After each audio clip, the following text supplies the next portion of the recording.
afternoon. According to Section 45 and 53 of the Planning Act 1990 as amended, this meeting of the Committee of Adjustment of the City of Toronto is called to order. The Committee of Adjustment considered application for three things: variances from provision of the zoning that apply to property, permission to extend or alter lawful non-conforming uses, and also consent to circular property to create new lots. I'd like to also, is it on now? Okay. Yeah. I would also like to make a land acknowledgement. We acknowledge that the land we are meeting on is the traditional territory of many nations, including the Mississaugas of the Quebec, the Anishinaabe, the Chippewa, and the Haudenosaunee, and the Wendat peoples, and is now home to many diverse nations, Inuit and Métis people. We also acknowledge that Toronto is covered by Treaty 13 with the Mississaugas of the Quebec. Committee of Adjustment public hearings are now conducted in a hybrid in-person and also virtual format. Some applicants and participants will make their submissions in person, and others will participate virtually by electronic means through WebEx and an online digital platform. The meetings are also streamed on the Toronto City Planning YouTube channel, and anyone wish to view the hearing may watch on YouTube. Those who want to participate virtually have registered in advance will be connected with their computer, tablet, smartphone, or telephone, and have the options of participate via video or audio only. All virtual participants will automatically be muted on entry. When your item is called, you will be unmuted by the moderator, one person at a time. We ask that you also mute your devices until you are called to speak. Those participating by video appearance will be temporarily upgraded to panelists when your item is being held. During this time, your camera will be enabled. You will only be visible during your 5-minute allotted speaking time. At all other times, your video will be disabled and you will be reinstated as an attendee. For both in-person and virtual participants, Committee Adjustment staff will share presentations submitted in accordance with the written submission deadline. Those participating through WebEx are not allowed to use share screen or any other panelist controls during a video appearance. The host will remove you from the panelist role if you fail to respect this instruction.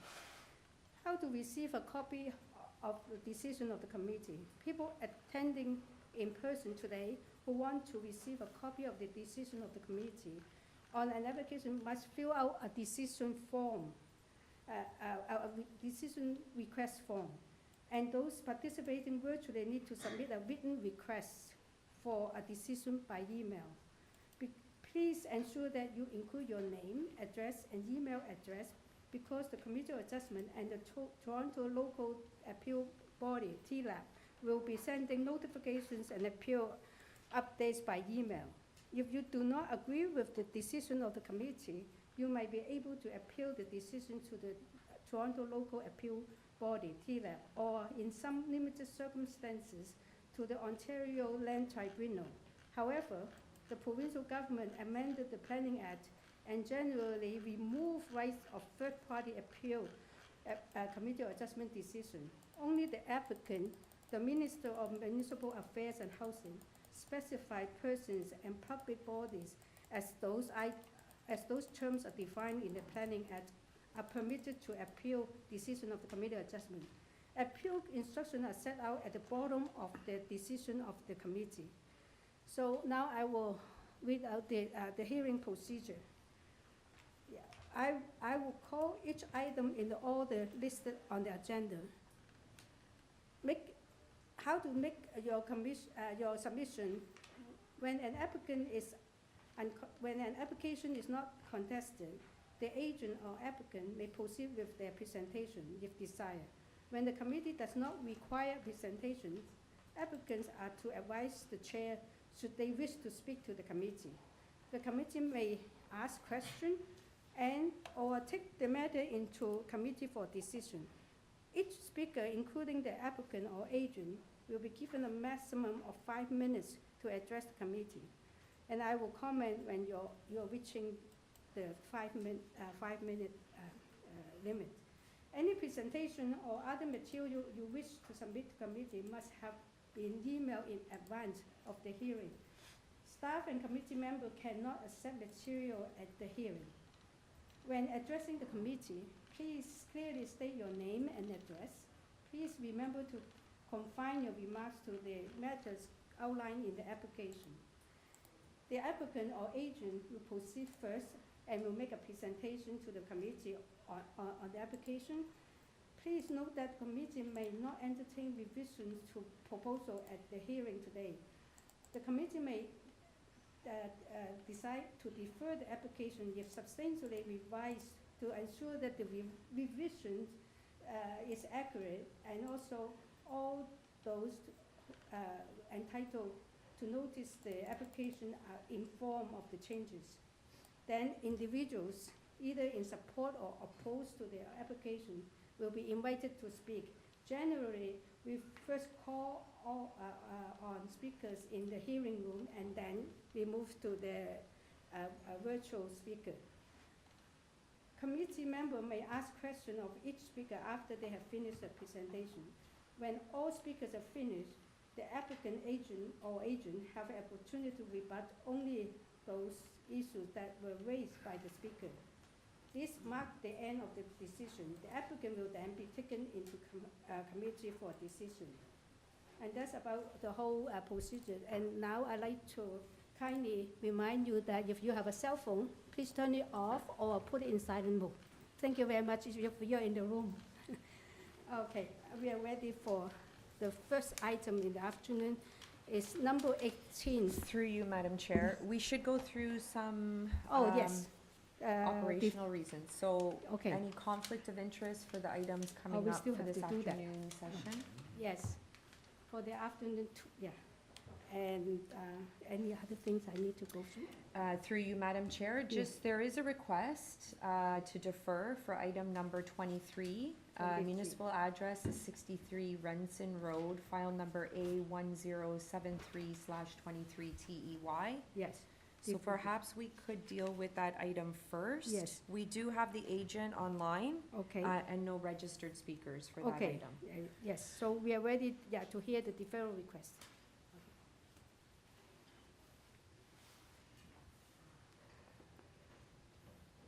Agent, you've been unmuted. Hi, thank you. My name is Ozren Stambuk at 15 Moreland Road. Yeah. And can you tell us the reason for your request, please? Yes, of course. Thank you, Madam Chair. So the reason for the deferral request is, first of all, to address various concerns of opposition that were filed for this application. And also, we have been working closely with planning to try and reduce as much as possible the severity of the soft landscape variance. And one of the ways we're proposing to do that is perhaps remove an existing right-of-way so that the parking can be shifted over and therefore lead to much less hardscaping. Even though we are fully in support of having a permeable landscaping, community planning doesn't equate that to the same thing as grass, nor should they. So the intention here is to work with them, and we're waiting for the neighbor to see if we can eliminate this completely useless, completely irrelevant right-of-way, which would then allow this application to show the parking right in the corner of the property rather than first the right-of-way, which is paved, and then the parking. So that's it in summary. Okay, thank you. Yeah, those are good questions. So have you contacted the neighbors that about your deferral? Are they all in favor? You think there's no opposition to a deferral, right? I don't think so. I don't think there's any opposition to it. If anything, we're just going to improve the application. As it stands, it's going to be less severe. Okay, thank you. So any question to, yes, we have a question from the panel. I mean, you know of the transportation staff report, I assume. Do you feel that your deferral could address the transportation staff report issues in any way? Yes, through you, Madam Chair. This seems to be like a blanket response by transportation at any point. If first an application is not filed with them prior to committee, they always, at least I've been told, directly by transportation. I have an email of that to that effect. They will always recommend refusal. So basically, it's kind of the chicken and the egg scenario. It depends who we feel committee is the first step, and then we also checked in with transportation, certainly, with this application, and asked them what are the conditions where you would even consider approving front yard parking, and they gave us a list of various things about the size of the shared right of way and things like that, and if there's one, and kind of how some things could work. And basically, it seems like we fit into their potential to approve front yard parking. So once we got that kind of verbal email response, then we proceeded with this committee application. So we will continue also to deal with them to get. Of course, they are part of the process. We cannot just have committee approval and not transportation. That we're aware of that. So, but their recommendation of refusal, that's just what they do.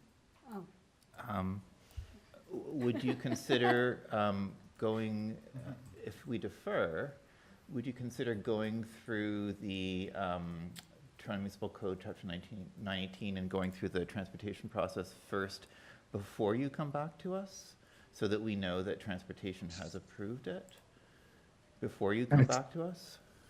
Through you, Madam Chair, certainly, thank you for the question.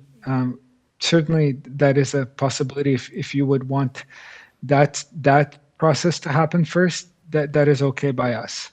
Yes, I think we would definitely want that process to happen first. Okay. So, okay, so is it fair to say that the deferral reasons is so that they can work with city department, transportation engineering, and also talk to the neighbors? It seems that they have some. Through you, Madam Chair, for point of clarification, do you mean that they receive approval from transportation services for front yard parking? Yes. Okay, so that's what the minutes will state. That they get approval from transportation before they come back to us. If they do not get approval, then they will have to revise the variances. Yeah. Okay. So it's clear, right? So do we have a motion, please? Yes, Mr. Reid. So I'll move deferral so that the applicants can speak to transportation, go through the proper transportation procedures to get approval from transportation before they come back to the Committee of Adjustment, as well as talking to planning about the front yard landscaping issues. And also consulting the concerned neighbors. And also discussing with concerned neighbors. Yes. Second to that? Yes, Mr. Goss, second. Yeah. All in favor? Unanimously approve the deferral. Yeah. Through you, Madam Chair, I don't see any other requests for deferral at this time, so we can proceed with item number 18. Do we have to mention that number 27 is postponed? Or? No. No? Okay. Okay, so it's number 18, right? Number 18 is 241 Church Street. The purpose for this application is to alter the development standard and the site-specific bylaw for the 53 mixed-use residential building by reducing the number of required residential and accessible parking spaces to be provided on site. There will be 594 dwelling units on the site. They are seeking 2 variances. And on this item, we also receive copy of survey site plan, floor plans, elevations, cover letter from the agents, and decision affecting the subject property, transportation study, and site-specific bylaw affecting the subject property. We also receive comment from transportation engineering and also community planning staff. We receive comment from them too. And that's all we have received, and then we are ready for the applicant or the agent. Thank you. May I begin? Yes. Thank you very much. My name is Christopher Tanzola. I'm a lawyer from Overland on behalf of the applicant, Greywood CD Limited Partnership. I'm joined today by a representative of Greywood, Mr. Spencer Owen, who'll be here if there's any questions that the committee might have for him. or for me, that I can't handle. Greywood is the owner of the property at 241 Church Street. We did provide some visuals. I wonder if we could go to the second page of the visual package. The site's on the east side of Yonge Street. It's bounded by Dundas Street to the south, Church Street to the west, and Dalhousie Street to the east. The property was approved by City Council in 2022 for a 53-story building with 594 residential units. If you go to page 7 of the visuals, you'll see a elevation of the approved tower. And so the variances that are before you today don't have anything to do with the built form. It remains a 53-story building with 594 units. The variances have to do with the amount of parking. So at the time of the 2022 approval, the city was undergoing its review of parking standards, and it was moving towards a minimum 0 parking requirement in the city, and especially in the downtown. Based on the timing of this application, it was approved while the city's new parking rates were still under appeal and awaiting determination at the OLT. And so on that basis, this property wasn't able to take advantage of the 0 minimum parking requirement and ended up settling on a bylaw that had a 0.1 parking requirement for spaces, which at 594 units would result in a requirement of 59 spaces. It had a requirement for 0 visitor spaces, and that's not changing today. And at the time, it had a requirement for 3 accessible parking spaces. This site was in front of the committee in September of this year, and it was refused on the basis at the time we were seeking a 0 parking requirement and 0 accessible spaces. We did hear the committee's concerns loud and clear from the September hearing, that there was a concern about the 0 parking and especially about the 0 accessible parking. And so we've revised the application, and we're here before you today seeking a reduction in the overall parking rate, not to 0, but rather to 22 spaces, which equates to about 0.03 spaces per dwelling unit. And that's been supported by the transportation study that we submitted, and as Madam Chair said, there is a supportive comment from Transportation Services. And with respect to the accessible parking, again, having heard the committee loud and clear, we're proposing 3 accessible parking spaces, which is the same number that would have been required under the original approval. The reason a variance is required is because when the new bylaws came into effect, they had transition provisions that didn't account for our situation. And so we're basically seeking to reestablish the 3 accessible parking spaces as the number. As the chair noted, there are supportive comments from Transportation Services. There are also no opposition from City Planning. We're working through site plan with City Planning at the moment. Our site plan, I did include some visuals in the package. They do show that there is adequate loading for the site. I wonder if we can go to, I think it's page 4 of the visual package. So page 4 is the underground parking level that shows the 22 spaces. It's hard to see, but among the 22 spaces are 3 accessible parking spaces. If you go to page 5, you'll see another underground level. This is where all the bike parking is, so we're fully complying with the city's bike parking requirements. And then if you go to the next page, you'll see our site plan drawing. And again, hard to tell with the details, but there is loading spaces provided in accordance with the city's requirements. There is a pickup and drop-off spot that's being provided. It's being reviewed right now with the city through site plan. And there are car elevators for the site, which are permitted by the site-specific bylaw from 2022. So all in all, we think we are meeting the general intent and purpose of the official plan in terms of providing for a reduction in dependency on single-family automobiles in a location that's very, very well served by transit, being right downtown, where there are other alternatives, including lay-by parking on Dalhousie and commercial parking within the area. We are also, as we said, meeting the city's requirements with respect to bike parking, and we do have transportation demand management measures that are being addressed through our site plan that include bike share memberships, car share memberships, a bike repair station in the garage, as well as a contribution to the city's bike share stations in the area.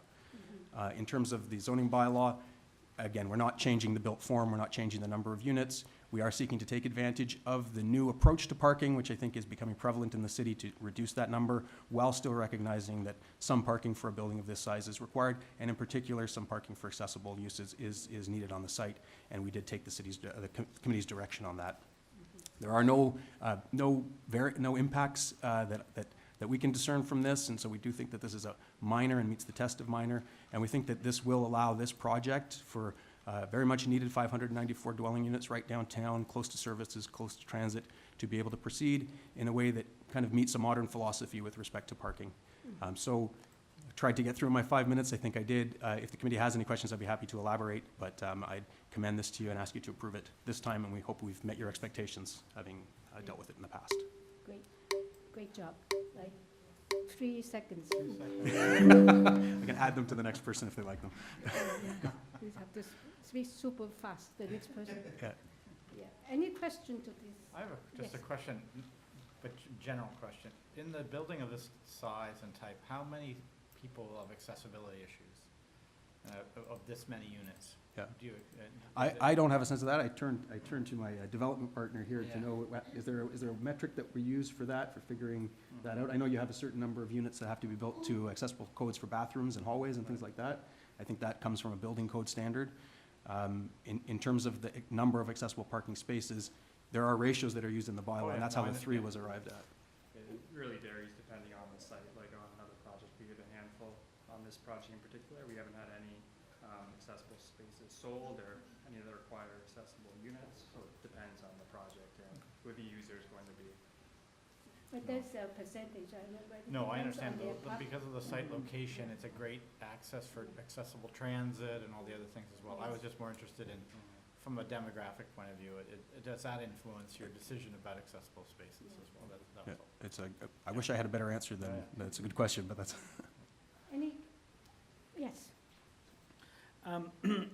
So I'm assuming this variance will let you eliminate an underground level of parking, or rather, my question, I guess, is how many levels of underground parking are you able to eliminate? Okay, so I'm gonna say what I believe the answer is and then double check. I believe there were originally 4 levels of underground Okay. parking at the first approval.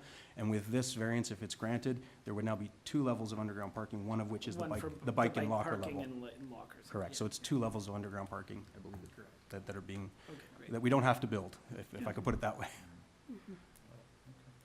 Any question? I'd like to make a couple of comments because I was the one sitting for the last decision, and also raised all the questions that was big concern to me.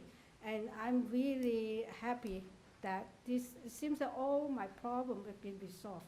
The first one was I wasn't too, we weren't too worried about the standard parking, the reduction. We were a little bit worried about the drop-off space because for emergency, for grocery drop-off, for picking up whoever. And then it's a very, every side, they are all busy streets, so I thought that they should address that. And also, the second, for me, is accessibility, which is just like three is fine, is to make the building more functional in a way. What if they require later, there's some room to play and make the building more functional. And I'm happy that all my concern, last time's concern, addressed. I think this is a much improved application. So any comments? And okay, we are in committee, by the way, because all Okay, my thank you. comments. I think that I forgot to tell you that we are in this discussion now. Sure, I think for the reasons you gave yourself, and I think making this more quickly constructible is no bad thing, and the parking rates are appropriate given the bylaw change or the requirement changes. I'd move to approve it. Okay. Anyone second? Yes. I'll second. Mr. Lee second. All in favor? Are there any conditions? No, with no conditions. Approved unanimously. Thank you very much. Yeah. Thank you.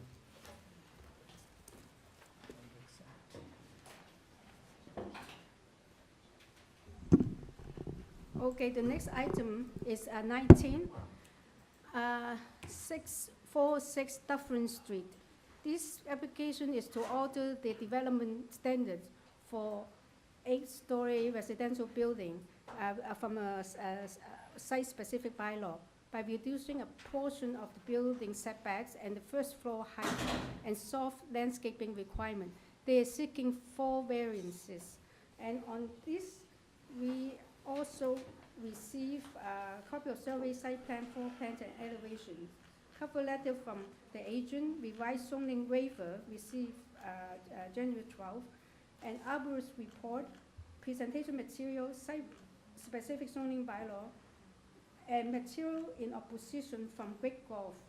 Commenting, we have comments from received from community planning, and interest or concern corresponding from Jenny Cho and 52 Dufferin Street. And in opposition, we received from 1514 Dundas West, and we are ready for the applicant. Through you, Madam Chair. So we have the agent here in person. Yes. I just want to check in the audience, is there the owner of 1514 Dundas Street West present? No. Okay, so we do have two registered speakers in opposition, which one is online, and we're just trying to connect with the owner of 1514 Dundas Street West. Yes. So at this time, we'll hear from the agent first. Yes, you do have some opposition, so give us a brief presentation then. Thank you, Madam Chair and members of the committee. My name is David Morse, and I'm a principal at Bousfields, Inc. and the planning consultant to Block Dufferin Dundas Developments Limited, who's the owner of the property. So I'll just give you a short presentation. If you could go to the next slide, please. The subject site is located on the west side of Dufferin Street, north of Dundas Street West. It contains a surface parking lot and a one-story warehouse building and two-story semi-detached houses fronting onto Boland Lane. Next slide. As noted in the community planning staff report dated January 31st, the requested minor variances are technical in nature and are required to resolve minor errors contained in the site-specific zoning bylaw approved by City Council in November of 2021. There are no changes to the built form or massing proposed, and the building remains the same as approved by way of bylaw 950/2021. By way of background, the approved development went through 3 years of review from city staff, a community consultation meeting, and it was approved by City Council in November of 2021. The application was appealed by one of the persons in opposition today, Mr. Breck McFarlane, shortly after the approval, and an Ontario Land Tribunal hearing was held in early 2022. I, along with city staff, made submissions in support of the approved development, and the Ontario Land Tribunal dismissed the appeal, thereby approving the development. I've reviewed the submissions by Mr. McFarlane in respect to this application, and I'll note that his concerns do not focus on the variances in question. Rather, his concerns focus on the city's development review process and the already approved building massing and site organization. For clarity, no variances are required for building height, massing, site organization, or parking. The requested variances are merely technical in nature to resolve drafting errors in bylaw 950/2021. Next slide. Now moving on to the variances. The requested minor variances were identified as part of the zoning examiner's review for the ongoing site plan application. These technical variances seek revisions to the required minimum first floor height, minimum building setbacks, and landscaping at the north end of the site. Next slide. The proposed variances continue to maintain the general intent and purpose of the official plan. It continues to be consistent with the land use permissions of the mixed-use area's land use designation, and will continue to achieve the policy direction supporting intensification on underutilized lands. Next slide. The variances also continue to maintain the general intent and purpose of the zoning bylaw, which is to ensure the orderly development of lands in relation to their surroundings. Next slide. With respect to variance number 1, the building element shown in red is not a new addition. This line was not shown on the bylaw in error, and therefore an update to the bylaw map was required. During the zoning review process, we worked with urban design staff to ensure that there were no windows along this building wall that's along the property line, and that it included step backs on all of the levels above to ensure the privacy of adjacent property owners. As well, the existing one-story warehouse building on the site today is in the same location as this building wall. Next slide. With respect to variance 2, the site-specific bylaw did not include an exemption for first floor height within the interior of the building, as indicated in red on this diagram. This area represents a corridor over top of the underground garage ramp, and it will not be visible from the public. The remainder of the first floor has a height of 3.6 meters, which is required by the bylaw. Oh, I see. Next slide. With respect to variance 3, the front yard setback is governed by diagram 3 of the site-specific bylaw. This variance is only required because an exemption of bylaw 569/2013 was not included in the site-specific bylaw in error. There are no requested changes to the building setbacks, and the building remains the same as approved on this diagram. Next slide. With respect to variance 4, the site abuts a shared driveway with the residential dwelling at 650 Dufferin Street to the north, and there's an easement in place in favor of that property to accommodate vehicular access over the subject site. Accordingly, it wasn't possible to include a 1.5 meter landscape strip along the north property line because the adjacent owner needed access to their driveway. Notwithstanding this, the approved building includes a landscaped amenity area just south of the driveway, which will accommodate an appropriate landscape buffer to the adjacent residential dwelling. Next slide. So in summary, the requested minor variances are appropriate and desirable as they will facilitate the development of an approved mid-rise building on an underutilized parking lot. The approved building will deliver much-needed housing on a site that's planned and approved for residential intensification in a sensitive and well-designed manner. The requested variances are both individually and cumulatively minor in nature, and they won't result in any impacts on surrounding properties. There are no changes to the approved built form and massing of the building, and the requested minor variances are required to revise technical deficiencies in the site-specific zoning bylaw. Finally, I've reviewed the city planning staff report, and I agree with the requested conditions of approval contained in that report. Thank you very much. Just before we start question, can you clarify one thing for us is that you have a revised zoning waiver. Are those actually, whatever is on that waiver, same as on the agenda? Yes. Oh, okay, that's all I want to know. Not looking at two different things. Okay. So we listen to the opposition and we get back to you. Okay. My name is Breck McFarlane. I'd rather just speak into the computer, but somehow I managed to be on. Okay, so do you like to ask any questions ahead of time? Can you give us your address, please? My address, 1514 Dundas Street West. Okay, thank you. Yeah, go ahead. Okay, What's your concern? so I'm requesting deferral because the information provided was mostly unintelligible and didn't accurately portray limits of public lands, development site, or the building.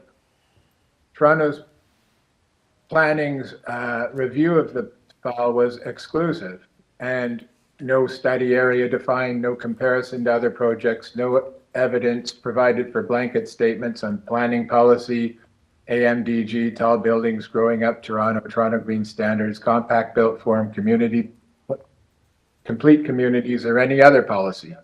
And the building descriptions didn't follow mid-rise performance criteria rules for accounting for setbacks, so it misled council about both buildings, facades, and separation. In December 6, 2019, I wrote the planner. I should say that I'm a former architect with two projects I've worked on, have twice won Governor General's Awards, once a Lieutenant Governor of BC Awards, and two RAIC National Urban Design Awards. I never received a response, even though she wrote the councillor's assistant that she'd been in consultation with Block, including regarding some of my concerns, for several weeks. She also expressed frustration that Block had been uncooperative about updating project signage to reference the substantial increase in unit count. Today, the original sign remains, and none of my concerns were ever addressed. Diagrams and buildings, you saw the laneway thing on the first page of my PDF. Diagrams and drawings show the public sidewalk south of Bowland Lane as if it belongs to the development, and don't match either the survey or the planner's description of a new property line. It's therefore not possible to believe the site statistics. The lane widening is at the east portion of the site only to match an already wide lane. The current application contains 135 units with 8 fewer parking spots and 50 or 57 more units than the original project. Development permit is for 124 units. The 11 new units are not identified outside of a spreadsheet, and I believe I know they were added through splitting units. For overnight parking, we already use both sides of Fisher Street, even before almost 200 new units are added to the block. Misleading representation. City documents ask that soft landscaping areas used to calculate soil volume be toned on the site plan. The toned areas are largely outside the property and mostly, if not all, paved. Incomplete documentation. City documents for rezoning and especially official plan amendments, that's a big deal. Ask for surveys, site plans, and site sections showing the block, streets, and lanes in plan and section, including adjacent buildings. This building was not a one-off. It has a related co-approved, co-submitted building at Dundas Street across the lane, okay? No project section for the laneway or even a site plan showing both sides of the lane was ever submitted. So how was it ever considered a complete application? And you can look on the second or third one, shows a combination site plan that I did. How come I was able to do it and they weren't? Site 4, slide 4, shows equinox shadowing. The outdoor amenity area at the north is in permanent shadow. So why support making it even more enclosed? It's not useful for four-season use as is required by city bylaw. Health and safety concerns. The AMDG requires a 4.5 meter ground floor.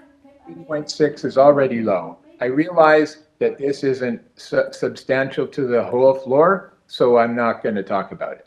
Mr. McFarland, can I intercept a little bit? We don't have much time left, but will you mind? Will help us a lot if we just focus on the variances in front of us. Well, yes, and I am. So one of the funny things about the second floor, which was denied by the planner and the lawyer counsel for the applicant, is that several units are actually located inside a carved out garbage bay. I think that's unbelievable. But that's not on the agenda. I realize that, but if there was not an explanation that the 3.6 meter to 2.8 meter story height drop would not be blanket. So that was a reaction to that. Okay. Variance number 3, the planning report casts doubt whether there will be enough room to plant trees at the Dufferin sidewalk front, noting that if trees can't be planted, the city would accept cash in lieu. So it seems inappropriate to get even smaller and raises a question of how mean the sidewalk will be along Dufferin. The site plan provides no useful information here, but it does show. Through you, Madam Chair, Mr. McFarland has used up his 5 minutes. Are Yes. there any questions for Mr. McFarland? No questions? Okay, we need to move on to the next speaker. So Kenneth Chow. Hello, can you hear me? Yes, please. We can hear you very well. Yeah. Perfect. It's just a couple of minor questions and clarifications I was looking for. Thank you, Madam Chair. Yes. The first one is just a clarification of the distance between the property and 650 because for allowing driveway space. I heard the person talk earlier that there will be plenty of space, but what does plenty of space actually mean? Okay. The second question, because the agent will be able to address your question. Please ask. Perfect. Perfect. And second thing is, looking at the package I was sent out to to our family recently, the east side of the setback will be changed, but in the diagram on page 8 proposed site plan, there is this checkered line area that doesn't explain, and it does go past the driveway area on the top right corner. What is the representation of the checkered area or the crisscross area? Sorry, above. Right hand side, in the east north. Yeah, yeah. Right? Okay. Yeah. Maybe these are some clear question. Maybe you can address them. Through you, Madam Do Chair. we still have? Perhaps We still have. Kenneth can go through his full 5 minutes. Oh, okay. And the applicant is here to hear the questions, and then as part of their rebuttal, they'll answer those Okay. questions. When we wait Yes, for that. thank you. Okay. Perfect. But that was the second question I need to, as my 5 minutes are up. But the top right corner, as you can see in the image, it does encroach on the driveways, shared driveway area. And in the legend, there was no explanation what this crisscross pattern area represents, top right corner. So we're just confirming to make sure that's something that's not going to be blocking the way or of the shared laneway.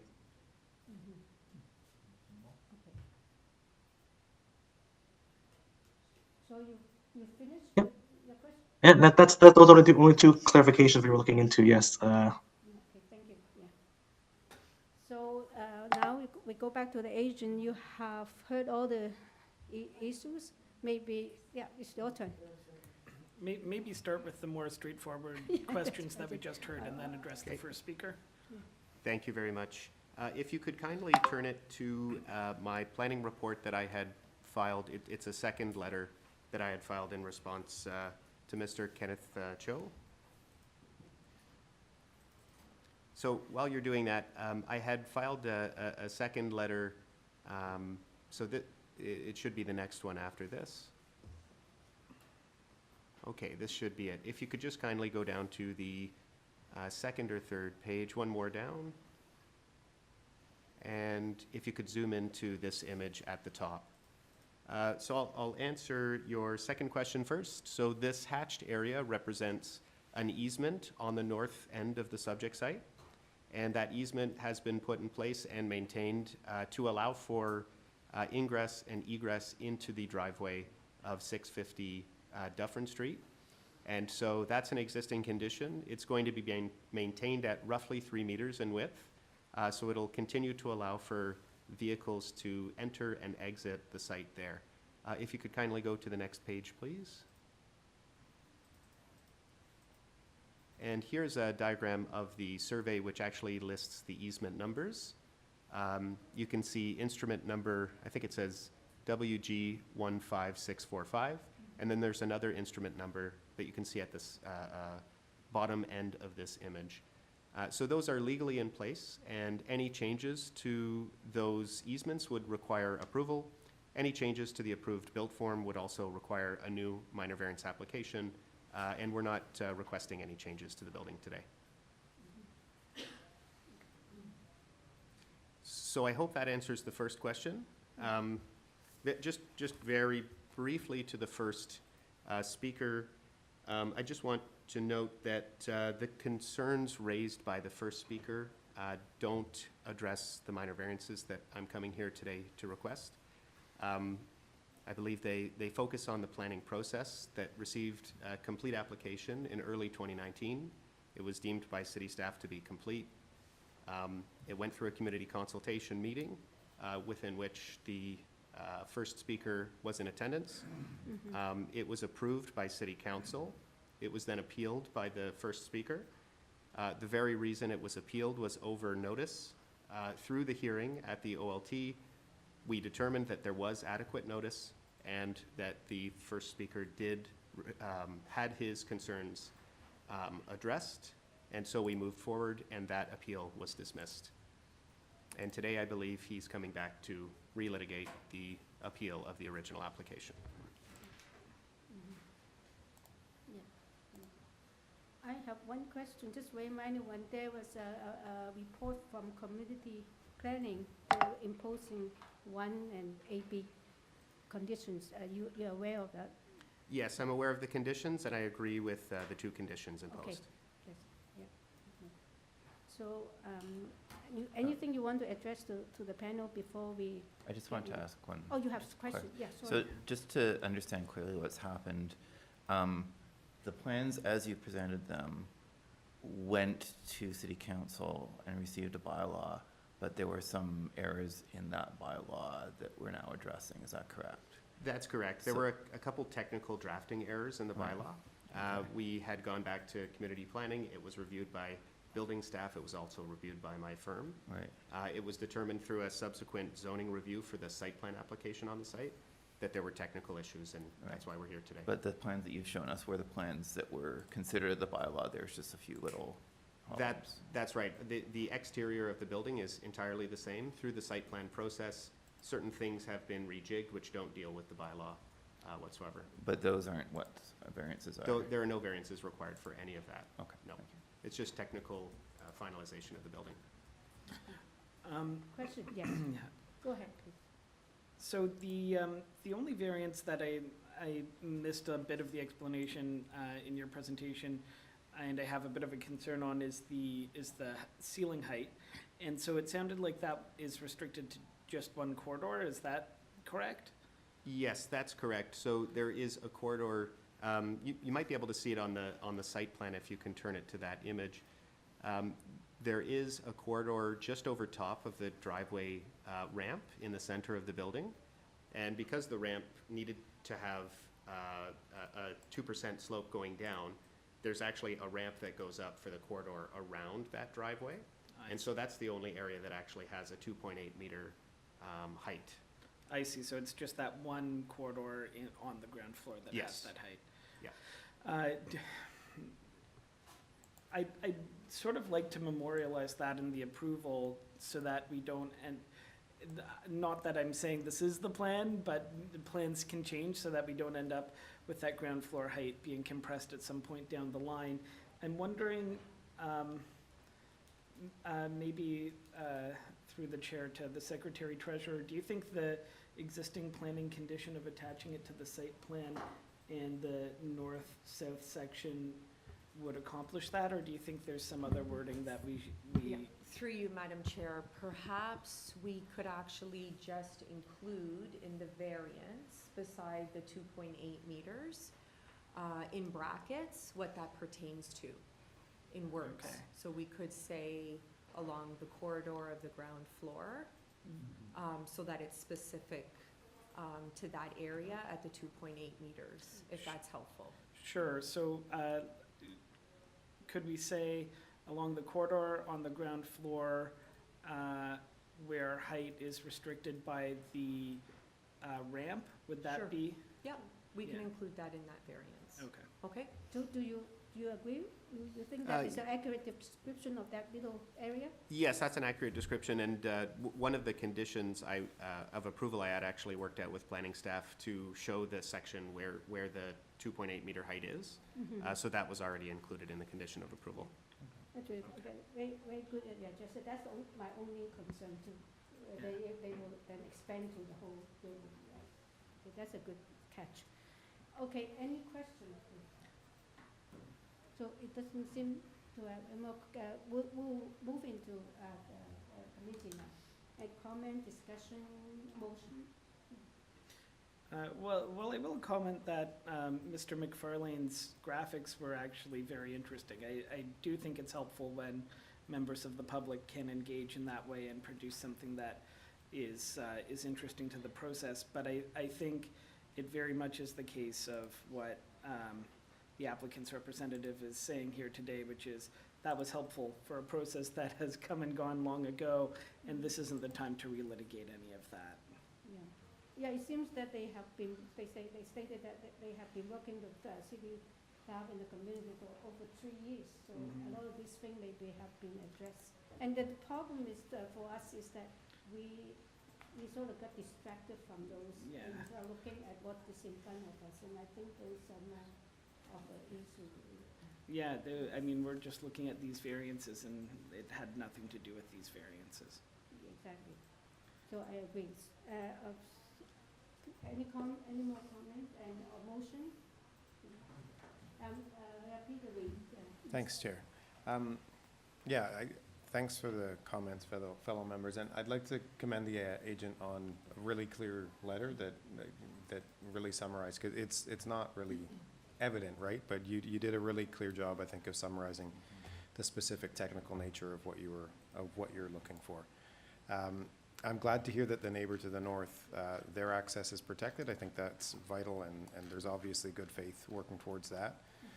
And I think that the variances before us today are extremely minor technical things that really, that are in the spirit of the approved bylaw. And so I have no problem supporting those.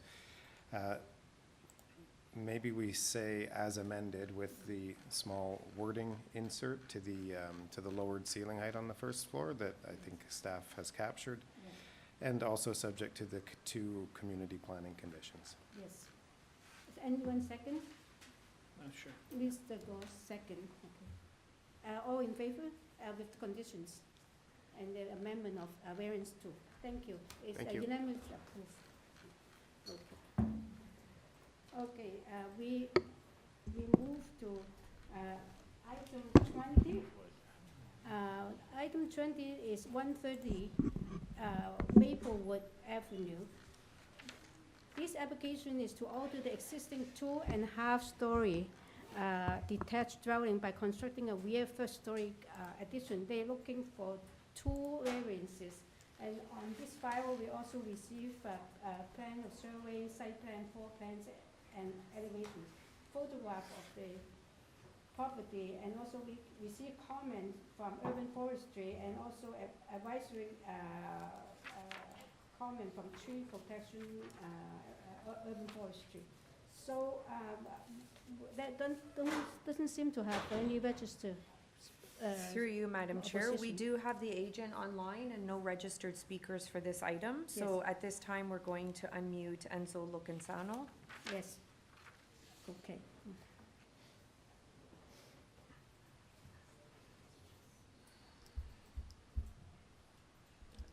Enzo.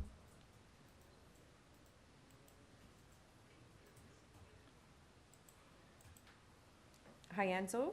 Can you hear us? Yes. Okay. Yes. Yes. Good afternoon, Madam Chair, committee members. My name is Enzo Locasano from Arch DWG. Okay. It doesn't seem to have any opposition. I'm going to check with the panel whether they want a presentation from you first. Okay. Okay. No one needs a presentation, so we can move into discussion. Well, would you like to address anything that you want to address the panel now? You can say it now. Yeah, just to let the committee know that we are aware of the advisory report from forestry, and we are dealing with an arborist currently with the 3 trees at the rear of the building. Okay, that's it, right? Thank you. So, okay, let's move into discussion. I think this is pretty straightforward. Yes, Mr. I just want to move a motion. Please. The variances being asked for are extremely minor. There's support from lots of neighbors. I think this is easy to support, so I move that we approve this. Yeah, we do not need to include the advisory comments, right? No, No, just me. there's Okay. no conditions. Anyone? I'll second. Yeah, Peter will second. Yeah. All in favor, please. No conditions, yeah. Approve unanimously. So let's move to item 21, which is 70 Chilton Road. For this application, this is to construct a new 1-story auxiliary building, which is like a garden suite in the rear of the property, and the existing 2-story detached dwelling. The existing detached garage which will be demolished. They're asking for 2 variances. And also we received from, on this file is a copy of survey, site plan, floor plan, elevations, 4 photographs of trees on the property, and also corresponding from agent to the committee adjustment. Tree site plan by KCCL architect. And we received comment from urban forestry and transportation, and also advisory comment from McLeod, and no registered, so we're ready for the applicant. Thank you, Madam Chair and committee members. Appreciate you having me in today. So when we found out that we could put a garden suite in the back, we decided to go through with the planning process so I could create a living space for my mother. And so as you can imagine, we've jumped through some hoops and spent a lot of money so far in the design and everything. So from what I gather, the only minor variance that we're looking for was because of the parking space. And you know, we understand that technically that parking space is supposed to be behind the front wall of the house. But I'm hoping you'll temper that with the reality is that people do park in their driveways, but close to the sidewalk. So our only concern, it looks like everything's okay. I'm not sure if that's the case with you. However, we did see the proposal or the recommendation, and that we would change the curb cut to curb condition. We're a little concerned about that. We're concerned that it would create a proprietary condition on the street. It would dramatically affect the value of the property and make it less desirable. There won't be anything we can do with that driveway after. We won't be able to build on it or anything. So that's our only primary concern, is that if we remove that, there's so many things that that driveway serves. It's kind of like a service corridor that would affect both structures. Being able to pull in there so I could, take my mom out and take her into her living space. So aside from that, I mean, if we have to do it, we'll do it, but we would prefer not to do it. So, and that's my only comment. Is that what the transportation report says? Transportation recommended that we yes. take the curb cut out, but it just seems rather. Sorry, Yes. okay. Sorry, You I have think, question, yeah. there may be a misunderstanding here. Transportation is saying that the driveway, if you put a garden suite in, the driveway becomes the emergency access. You can't park on that at all. They want you to not have a driveway. Right. Again, I think that goes back to because they say that the parking spot is behind the front wall of the house, so it's narrower there between the two houses. However, if you're parking down near the sidewalk, then there's ample room for anyone to get by. So it's nowhere near the house, and so they're basically there's like a gate there, and no one can park there even if they wanted to. Like on the side of the house. I'm sorry? You mean on the side of the house? Yeah, on the side of the house. Yeah, no one parks at the side of the house. Currently, is anyone parking in the garage, or? No, the garage is just a glorified shed at this point. Got it, I see. I think that, like, if there's enough space for emergency access and a driveway at the front, I think you need to confirm that with transportation. And then maybe they would allow you to keep the curb cut for parking. Because at the moment, my understanding, and please correct me if I'm wrong from staff, is that transportation is saying you can't have a driveway because that's the emergency access. And if there's a car in the way, emergency services wouldn't be able to reach the garden suite. So if you're saying that in fact there is enough space to have a car parked there as well as emergency access. Yeah, you could actually park one car in front of the other and there would still be a lot of room. I think you would need, like, they don't need to park there, they just need to be able to have a fireman with a fire hose run back, or paramedics go with it. Absolutely. So I think that you would need to talk to transportation and get them to confirm that they agree that you have space for a parking spot as well as emergency access. I know, I'm sorry, this is for their pain, but I don't want to be like knocking at your driveway unnecessarily. I think that the garden suite's a lovely idea, and I really fully support it, but I really feel like this is a thing that you need to work out with transportation before we discuss it, because at the moment, what we're seeing is transportation saying, make them get rid of any curb cut and not have a driveway, and I don't think that's what you want. Yeah, definitely not what we want, but again, if it's going to slow up the process, we're going to do it because we would like to get building on this thing. Okay. Oh, okay, so I mean, that's your prerogative. If you're willing to make that trade-off, then we can consider just approving it with the condition that would end up removing the curb cut. But I think it's more than just that, because if I read the variances themselves, what they're basically saying is what you're seeking, and I recognize it's based on what the zoning examiner told you to seek, but what you're seeking here today is to eliminate all parking. That's how it actually reads. So that's why transportation is saying, well, if you're eliminating parking, then you have to fix the curb cut back to standards. So Right.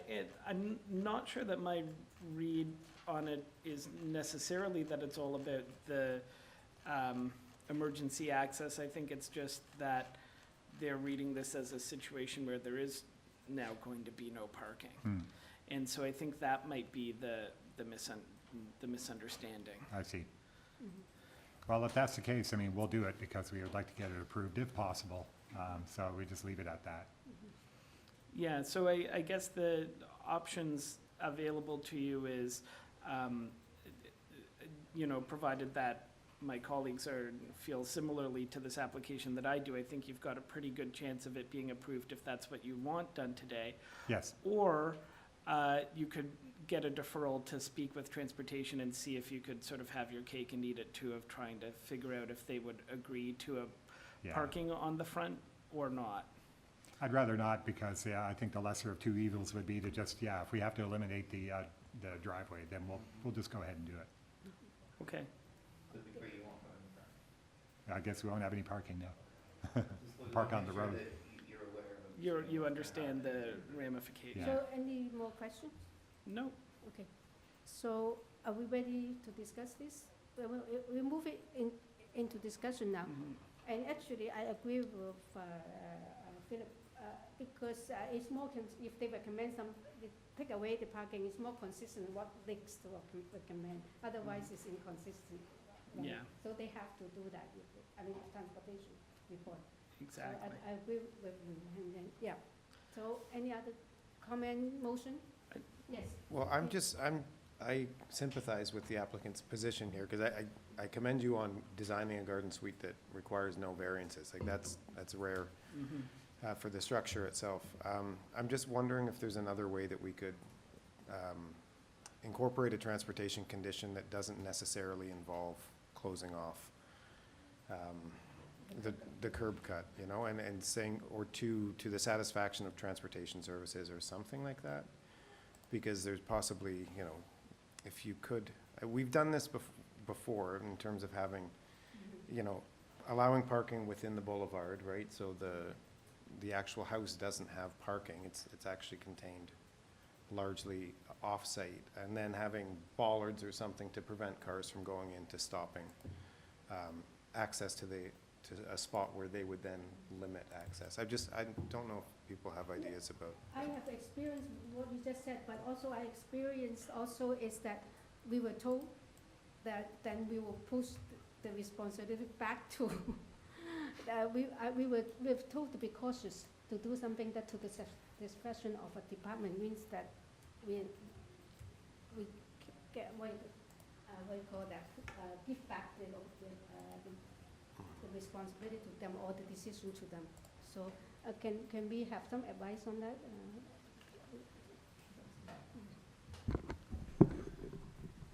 Through you, Madam Chair.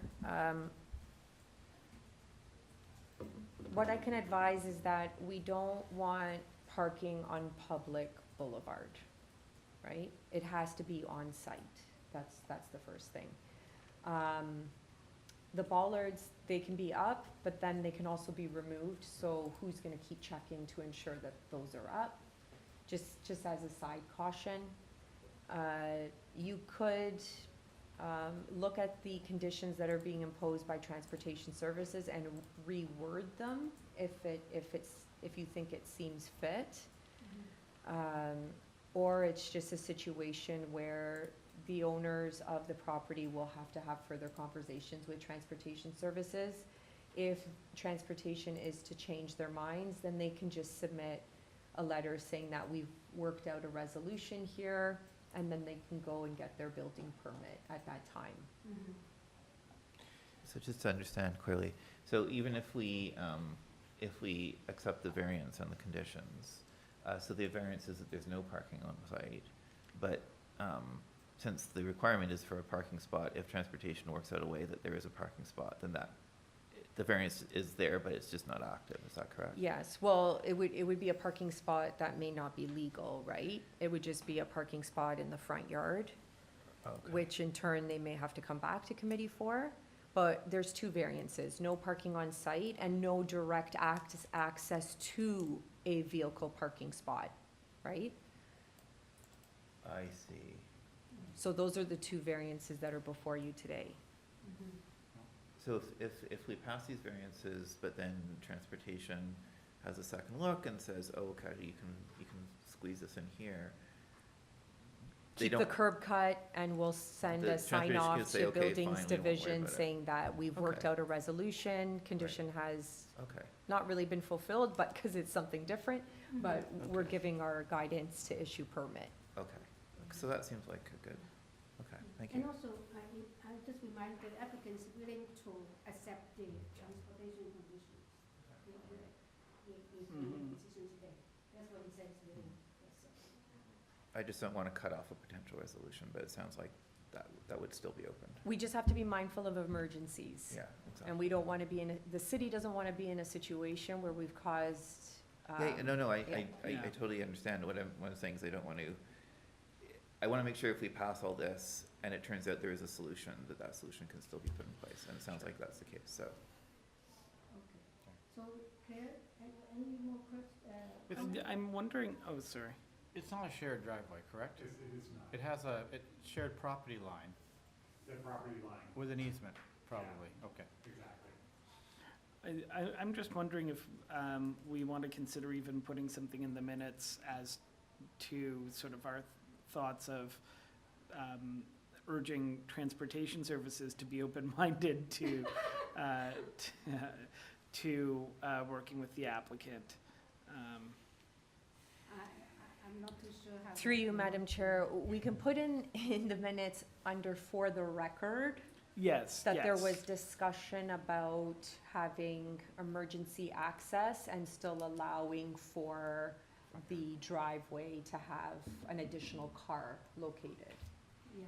but not Yeah. necessarily Or- putting in words that way. I was more going to say to, that, sure, that there was discussion more about retaining the curb cut, because I sort of have sympathy to the idea that even if it's not going to be parking, if your mother has a wheelchair, the curb cut would be of benefit for that reason as well, and also for the emergency access. So I'm more thinking, even Drop if off it's, and pick up. yeah, even if it's purposes, not yeah. a parking spot, there might be some validity to Right. keeping the curb cut. Okay, we can do that. Yeah, maybe we can just say. Just there for will the be record that further we had that discussion, and then when you get the minutes, that's something you can bring to them. I don't know that it would have any weight. But we But, are in committee, though. yeah. What I think is, yeah, it's a good suggestion, maybe we can just state that there will be further discussion with transportation in regard with the curb cut. I think that is probably, you give you. Through you, Madam Chair, that's fine. Yeah, that's fine. So that is the, what is the further discussion with transportation. Yeah. Okay, so, do we have a motion, please? Yeah. Yeah. Thanks, Chair. So I move that the application be approved subject to the transportation conditions, with a note, as we just discussed, for the record, that mentions the curb cut, and that the committee thought that there could be a case to retaining that, but with the proviso that emergency access must be retained. Okay, and forestry condition two. Yes, pardon me, forestry condition 2 as well. So, anyone second? Mr. Weed, second. All in favor? Good. Approve with the condition, transportation of condition and urban forestry condition. Super. Okay, approve, yeah, Okay, unanimously. so we'll be able to apply for a building permit then? Correct. Correct. Oh, okay, awesome. Yeah, talk to transportation. Talk to transportation. Right, transportation, we'll figure those guys out. All right, well, thanks so much. Thank you. Okay. So number 22 is 70 Roncesvalles Avenue. This is to alter the existing 2.5-story detached dwelling by constructing a complete first-story addition and interior alteration to construct a total 4 new dwelling units. It's a fourplex. Also, to demolish the existing 1-story rear portion of the dwelling and construct a 3-story rear addition with basement, rear balconies on the ground, 2nd and 3rd levels, and a 3rd-story side south balcony, as well as a south side access stair to the basement. The front 2nd-story balcony will be expanded. They looking for 7 variances, and on this file, we also receive copy of surveys, site plan, floor plans, and elevations, and arborist report.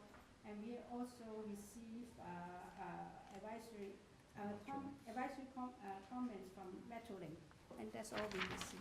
Through you, Madam Chair, we only have the agent speaking for this application, no registered speakers. So at Okay. this time, we'll unmute Eddie Perez. Yes.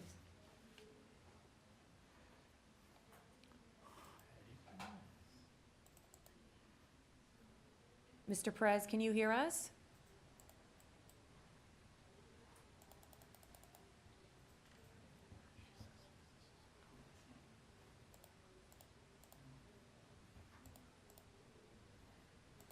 Hello, Mr. Perez, can you hear us?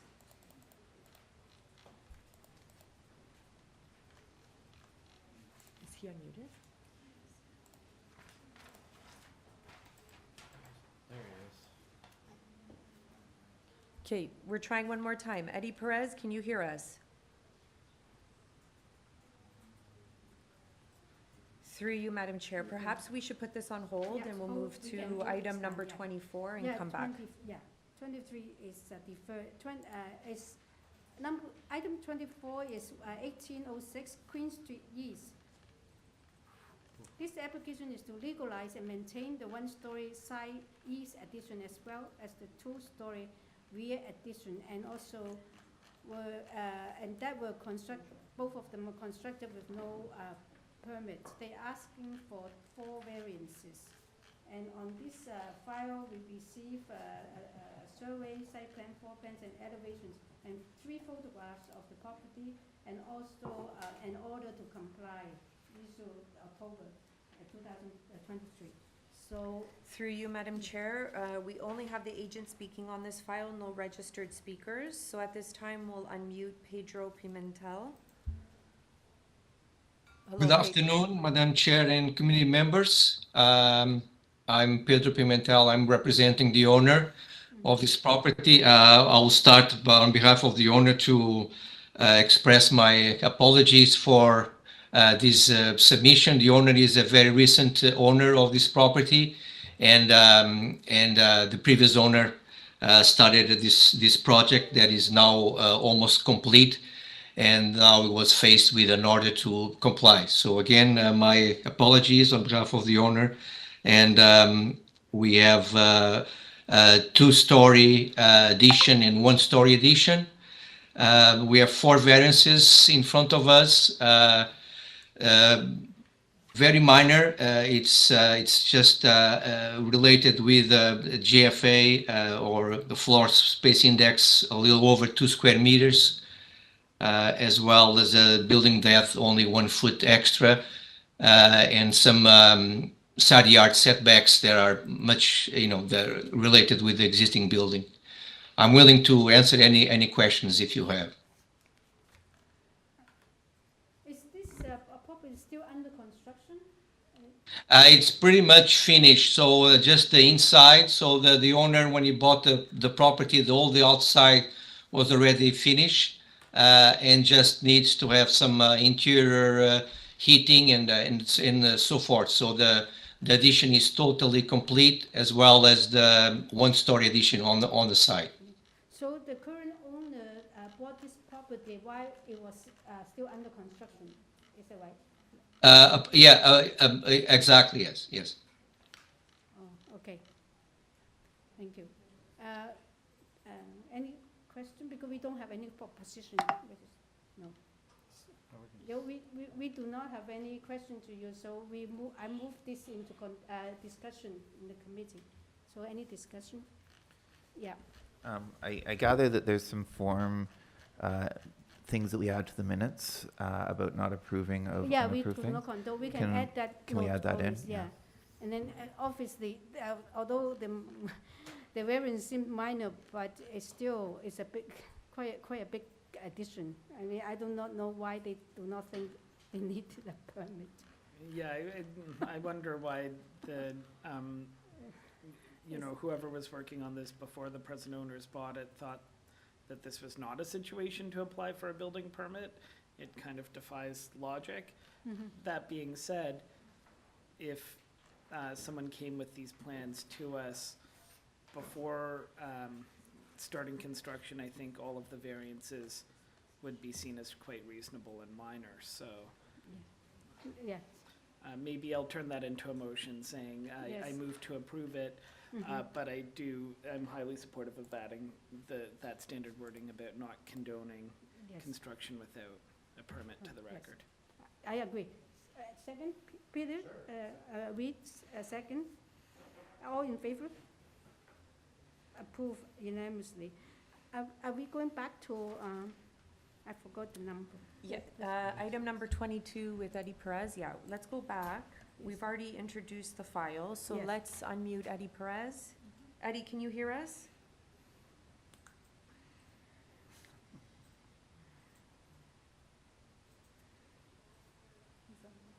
Eddie, you're unmuted, so there might be an issue on your end as to why we can't hear you. Perhaps we can try and call you.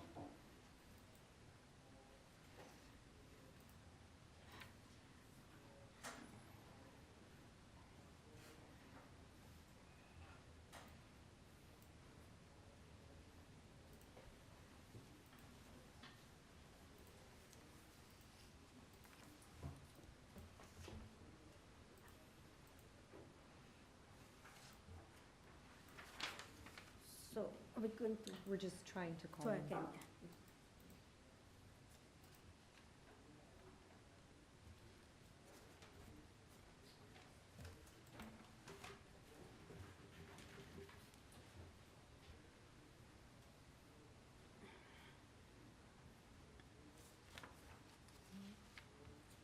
Okay, through you, Madam Chair. Let's move on to item number 25. Yes, before we do that, does anyone want to have a break?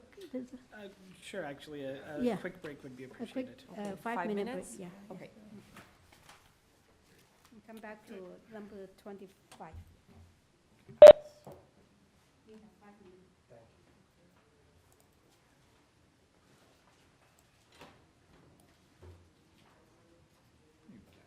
always your breaks.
Are we trying number 22? Yeah, we're just. Hi, Eddie. We're just doing a sound check. Can you hear us?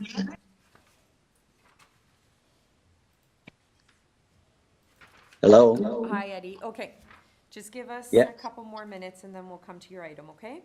Yeah, I went on the phone because for some reason my speaker is not Okay. working on that. Okay, we Okay, got you now. thank you. Thank you. Okay, thank you.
I think I'm gonna bring my iPad. My iPad's good for this. Which item is this?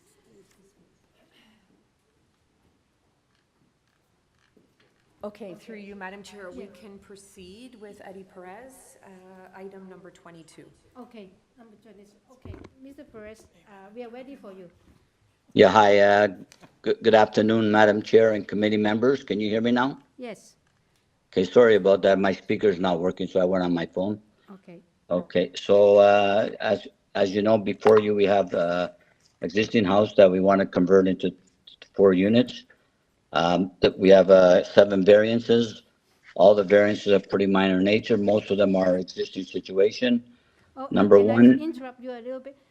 Yeah. Did you give us your address? 537 Rogers Road. Okay, 530. Okay, yeah, continue, please. Yeah. Yeah, as per, like I was saying, item number 1 is an existing situation. We're just adding to the back and straightening it out, but the property is already 8.5 meters high. As for the length, it's also an existing situation. We're removing the 1-story and adding a new 3-story at the rear. And then as per item number 3, it's also an existing condition. And then the maximum rear yard is also an existing situation because we're just removing a 1-story and rebuilding new, but it's in the same location. And then as per number 5, they're just typical ones for the balconies and such.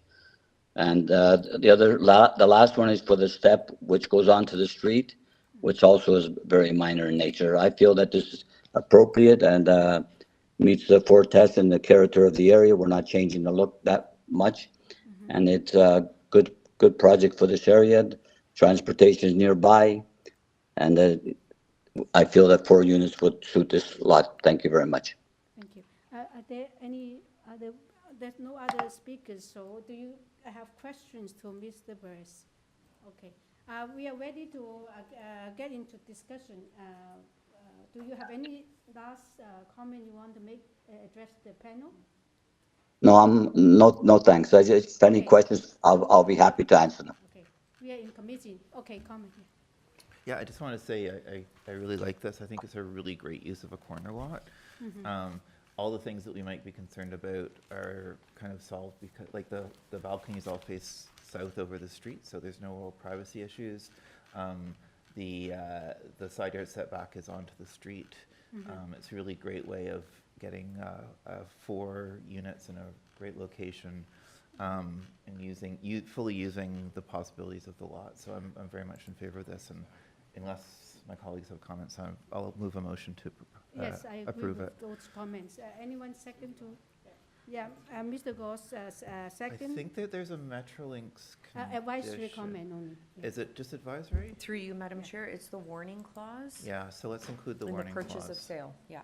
Yes. We'll include the Metrolinx warning clause as a condition. Okay. Do we include? I thought that we don't need to, but yeah, okay. Apparently we do. Yeah. So all in favor? Unanimously approve. Do Thank we you. have a seconder? Miss- Oh, right, okay. uh, I couldn't yeah, remember, sorry. Second, yeah. now we go to item 25, is 210 Avenue Road, Townhouse 10. This is to alter the existing 4-story mixed-use building, Townhouse dwelling Unit 10, by constructing a rear 4-story addition with a rear rooftop terrace. They're seeking for 2 variances. And on this file, we receive a copy of survey, site plan, floor plans, and elevation. Cover letter from the agent, decision affecting the subject property, and site-specific bylaw affecting the subject property. We receive support from 27 Major Street. Through you, Madam Is this Chair. wrong? Yeah. No, it's from Major Street, okay. 27 Major Street, yeah. Oh, okay. So through you, Madam Chair, Yes. we do have the owner speaking and no registered speakers for this item. Okay. So at this time, we will unmute Alexandra Brisbane. Mhm. Madam Chair and Committee, Alex Brisbane. Yeah, as you said, we're requesting an increase in GFA by adding a 4th floor addition. And as you can see in the plans we submitted on... Excuse me, sorry, did Yeah. you give us your first and last name and your address for the record? Oh, sorry, my mistake. It's Alexandra Brisbane, and address is 210 Avenue Road, Townhouse 10. Yes, and also, I do not think you have any opposition. Can I Oh, also, okay. Can I also check with the panel whether they require a presentation from you first? Okay, yeah, sure. Anyone require? My bad. No one seemed to require a presentation.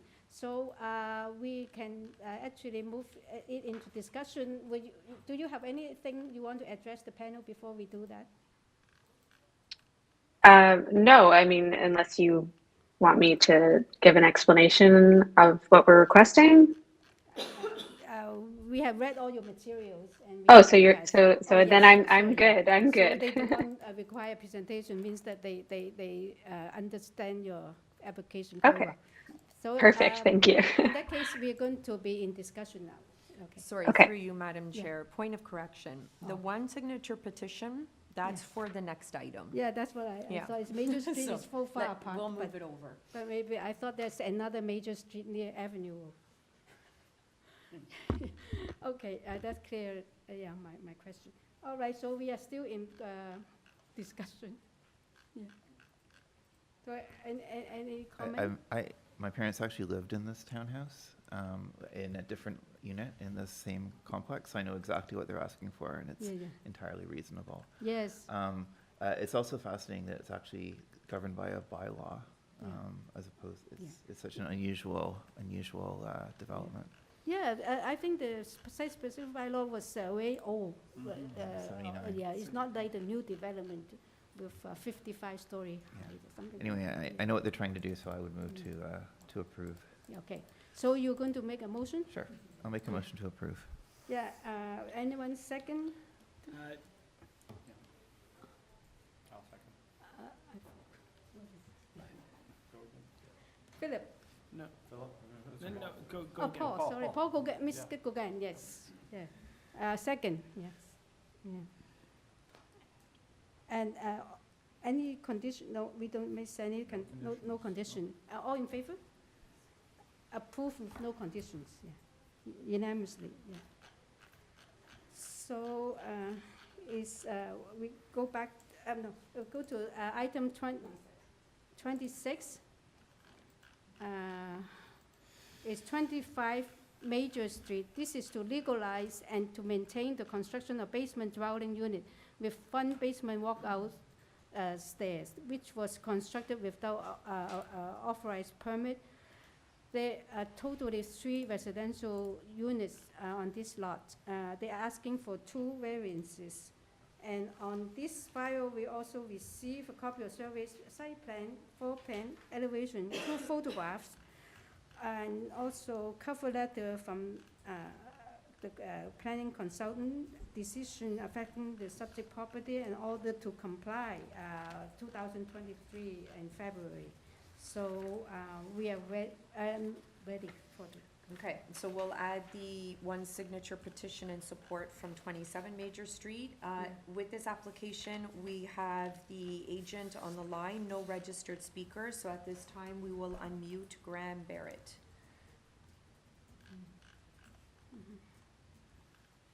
Good afternoon. Hi, can you give us your first, last name and your address for the record, please? Sure, Graham Barrett, SGL Planning and Design, 1547 Bloor Street West, agent for the owners, 25 Major Street. It seems that you do not have any opposition. Maybe the panel will have questions to you. We just jump into questions now. Sure. Do we have any questions? Yes, we have one question. I think we'd probably like a brief explanation of how it is this got built without a permit. Do you hear the question? Yeah.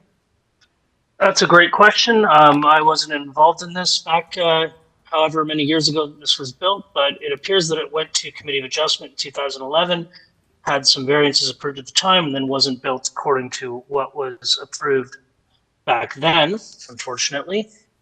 So if you look at the cover letter that I provided, I do have a photo showing what's existing on the site. And we have two variances that are now required related to soft landscaping, which I am keenly aware can be a sensitive subject.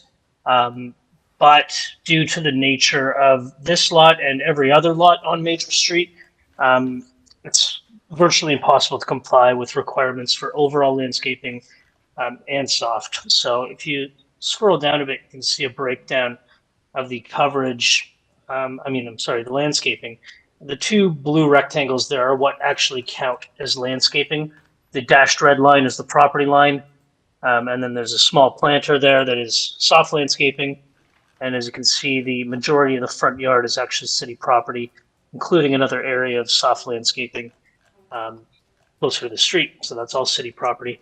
If you go to the next page, from the City of Toronto's maps, you can see what the front yards of every lot on this street and the adjacent street are like. There's barely any front yard that is actually a part of each lot.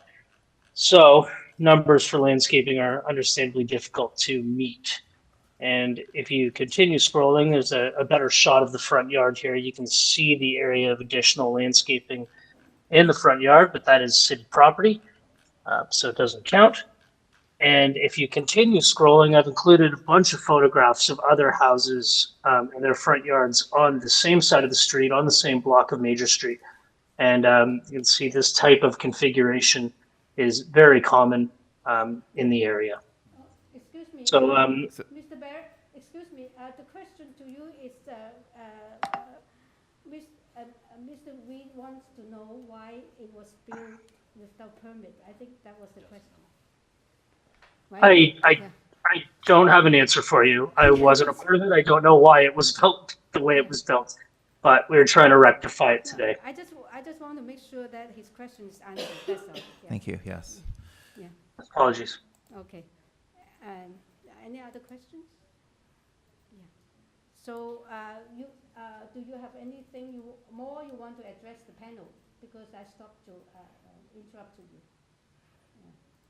No, other than the fact that, considering the constraints on the site and the neighborhood context, I think the variances are minor and they passed the 4 tests.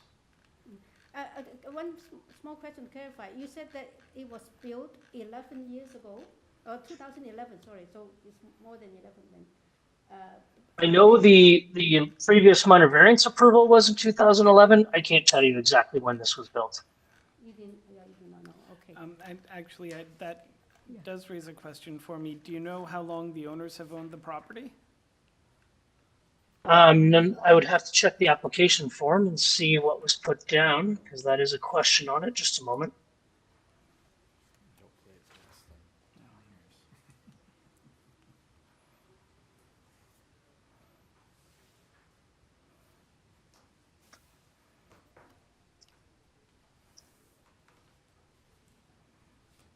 Sorry, you just have to bear with me a moment. Actually, I have to look at the AIC. 1977, apparently. Okay, thanks. Oh, okay. So we have finished our questions? Yeah. So we finished questions, so we are ready to discuss this case. We are in committee now. Well, so my first comment is whatever improper construction was done, this isn't like some of the other cases we've seen today. It definitely was by the current owners. And in the same theme of two wrongs don't make a right, I would say many wrongs don't make a right. I think the point is well taken of all of the photos along Major Street where there isn't good landscaping, but to me that almost suggests that the soft landscaping issue is quite acute here. With all of that hard landscaping, the issues of drainage are probably exacerbated. But I think what wins me over may be more towards the side of approval. Certainly it's desirable to have a basement unit legalized and existing in this location. And I think showing that the diagram that shows that there basically is no front yard. So how could there possibly be a way to meet the landscaping on this property, I think is what convinced me, but yeah. But the issue is this, sometimes, the property line is very close to your house, then there's no way you can increase the Yeah, if you have but steps there. because they have a large boulevard portion, a lot of more, I think, reasonable development is to keep that area more green, soft landscaping. But in this case, it seems that they paved the whole the whole boulevard except for a planter, just which a planter, then they say. yeah. So that's why if it's a new proposal today, I think I would be skeptical about where it is too just a low percentage.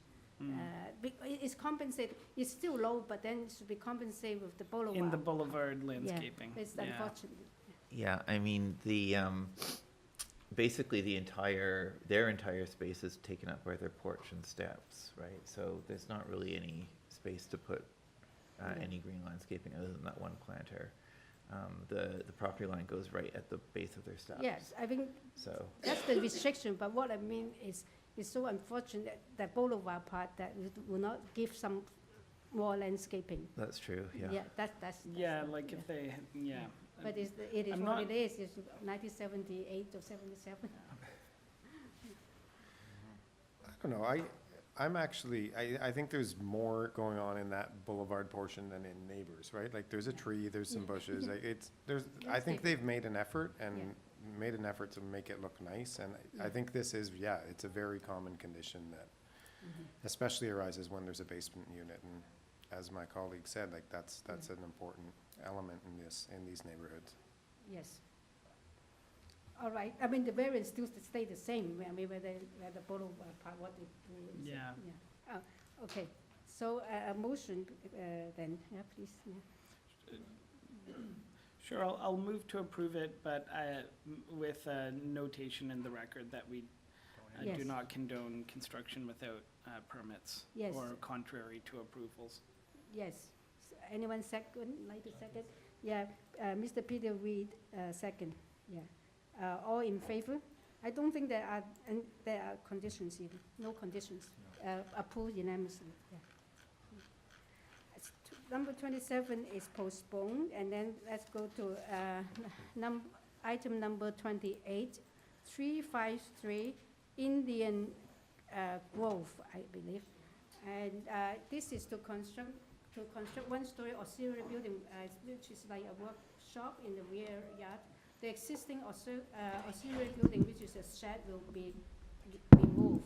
They seeking 2 variances.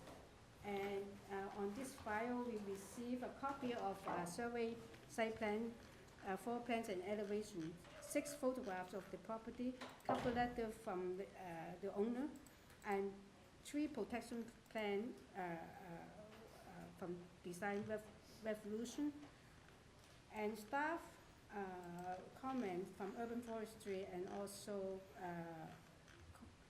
interest or concern from 352 Indian Grove.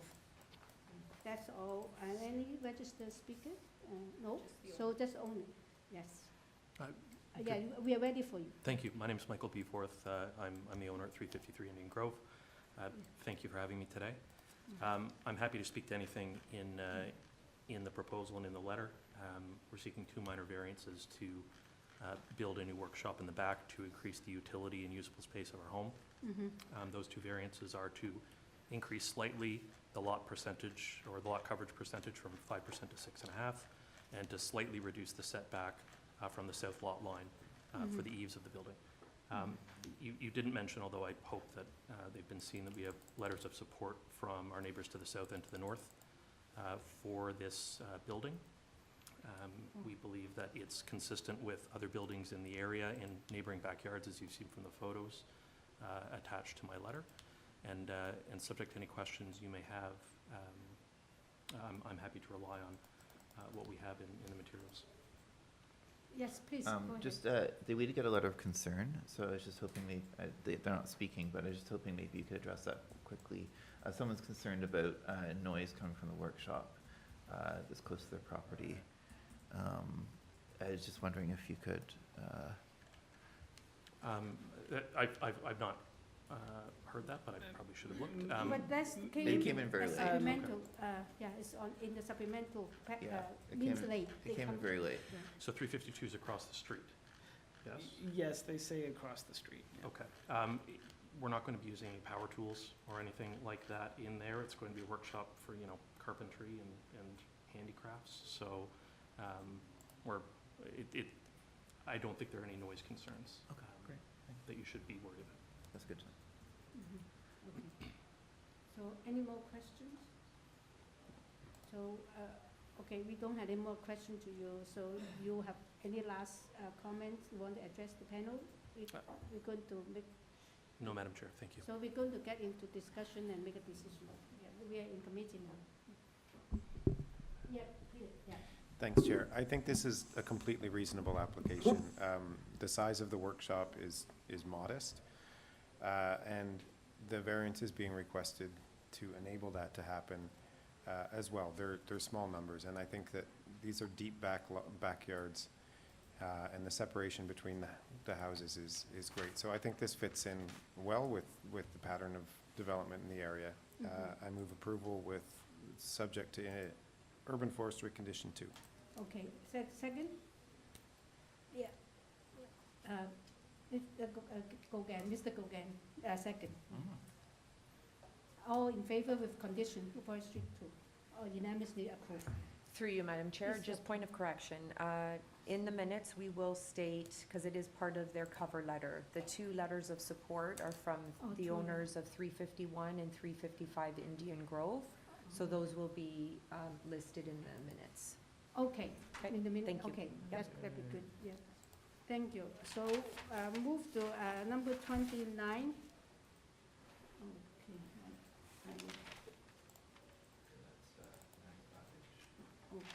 sorry.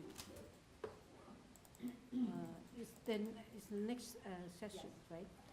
29, this is, the purpose for this application is to alter the existing 2.5-story mixed-use detached building by constructing a rear second-story addition with a covered porch and a rear basement walkout stairs. Also, to construct a 2-story auxiliary building with a garden suite in the rear yard.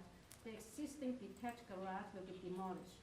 There will be 4 dwelling units on this lot, 3 in the main house and 1 garden suite, as well as 1 office use on the ground floor of the main building. They are seeking 7 variances. And on this file, we also,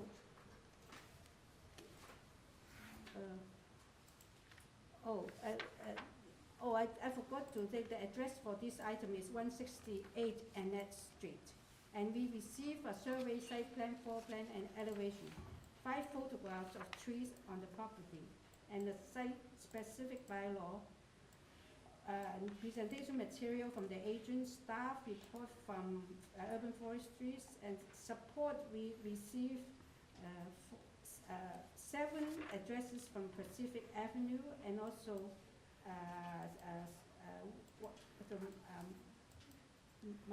Marty Street with, and one address from there, and then interest, letter of interest or concern from 166 Annette Street. That's it. Through you, Madam Chair, we only have the agent speaking on this file, no registered speakers. So at this time, we'll unmute the agent. Yes, okay. Chair and committee, this is Peter Latoshak of Latag Studio, and my address is 4700 Lloydtown Aurora Road, King, Ontario. Oh, okay, you have one letter concern, right? Or, yes, maybe you can address to that because you don't have other opposition. Yes, Madam Chair, I don't mind. I've read the letter. The letter is in relation to a current building permit that's issued on the property, where the commercial unit on the ground floor, it's undergoing a tenant improvements. Its main entrance, which was previously shared with the dwelling above it, is being relocated to the Pacific side. And that entrance from Annette will now be only for the residential unit on the second floor. As a result of that, we're required to provide a second exit in case of an emergency. And that door is specifically only to be used as an exit in an emergency. It is not for primary use. Heavy traffic or something, right? Yeah, and again, it's not part of this minor variance application. I'm just trying to clarify it for context, so you have a better kind of understanding. Yes. So other than that letter of concern, you do not have any other oppositions. I'm going to go through my panel whether they want to have a presentation from you. Yes. Nope. So they do not require presentation. Maybe if there are questions, they can. Yeah, please ask. Yes, please. Before you go into committee, if you would allow me a chance, if any of you have any hesitations or specific questions about any of the variances in front of us, I would love the chance to at least give you my information. Yes, we can do a question if there are any questions. Yes, we have one question, Mr. Reader. Thanks, Chair. My only question is about variance 3, the rear yard soft landscaping, and I understand the constraints that you're facing, but I'm wondering if there's any way you can improve that condition or remedy it otherwise? So in relation to that, like I believe you can see we have this condition where we have a right of way, which really only benefits the surrounding properties as a kind of an unofficial laneway access. It doesn't benefit us in any way, including for landscaping. So that's a major chunk that still is counting as a potential landscape area, but unfortunately there's nothing we can do to landscape it. What I've tried to do is, you could see all over the site plan, I've got every walkway that's basically on the surface, and we're saying we're going to make those permeable pavers to try to increase the soft landscaping as much as possible, including the driveway leading up to the one parking space. Besides that, I'm not really sure how else I could, increase the landscaping without decreasing, let's say, the size of the garden suite that we're proposing to add. I'm not sure if that helps or not. Yeah, that's helpful. Thank you. So you're suggesting to use a permeable paper? He's already doing that. And yeah, we have more questions. So just based on that answer, would you accept a condition that we tie it to the site plan with the permeable pavers in the hatched area? I think it's the hatched area that has it, or? No, it's always written through the Madam Chair. It's always written See where it is. where it is on any hardscaped areas, and yeah, absolutely, put that in as a condition. We don't have any issue with that. Sure, yeah, so just rather than tying it to any plans, we can just say permeable pavers on any hardscaped areas? Yeah. Because they, I think the other course, they all hatch anyway, but, yeah, it's like grass, I think. Those are grass. Yeah. Okay. Mhm. Any more questions, please? Okay, I don't think we have any more questions. We are ready to move it into discussion.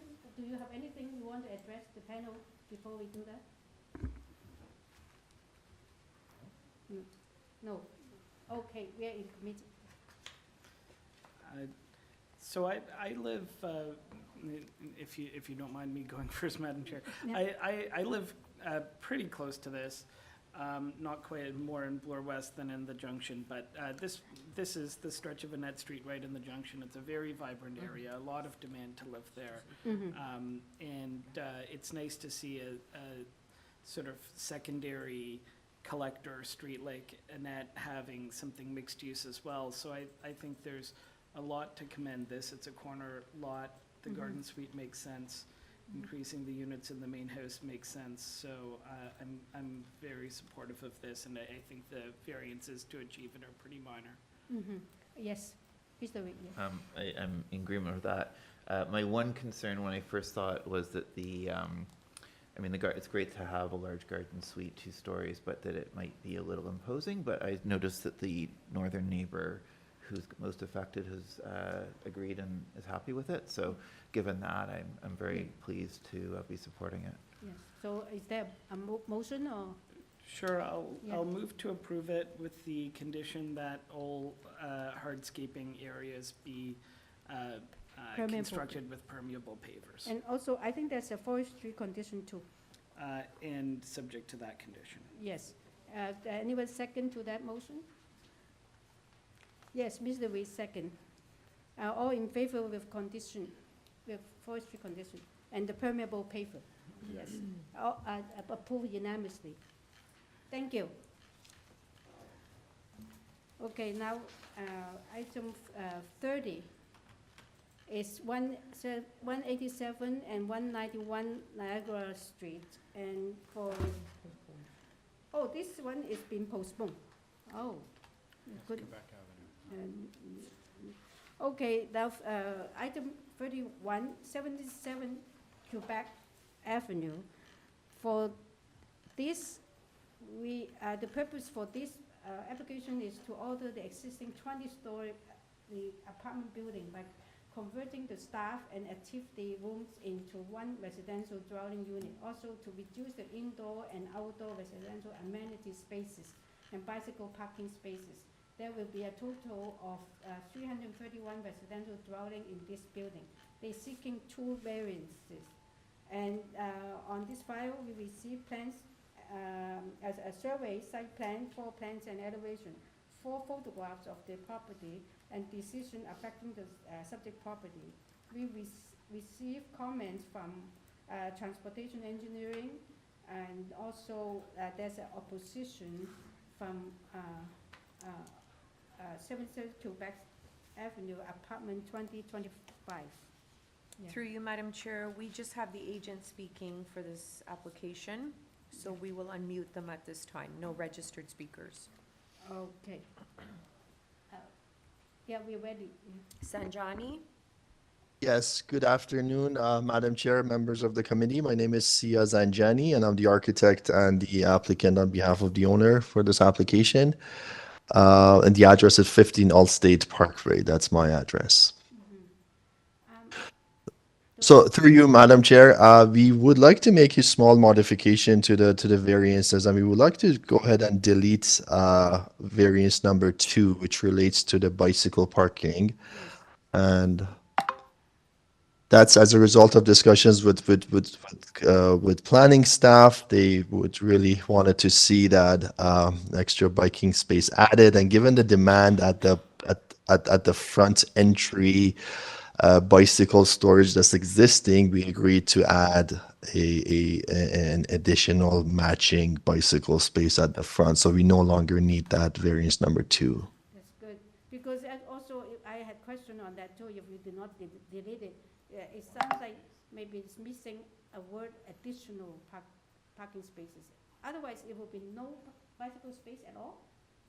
No, there's plenty of No, existing parking spaces in it, because we're proposing one residential suite, one parking space is, one bicycle is needed, yeah. One additional, yeah. thank you. Deleting it solve all the problem. Perfect. Okay. I don't, there are no other opposition. The panel have questions, or you want to go into a question? We have questions. We don't need a presentation, but we do have questions. Yes, Absolutely. go ahead.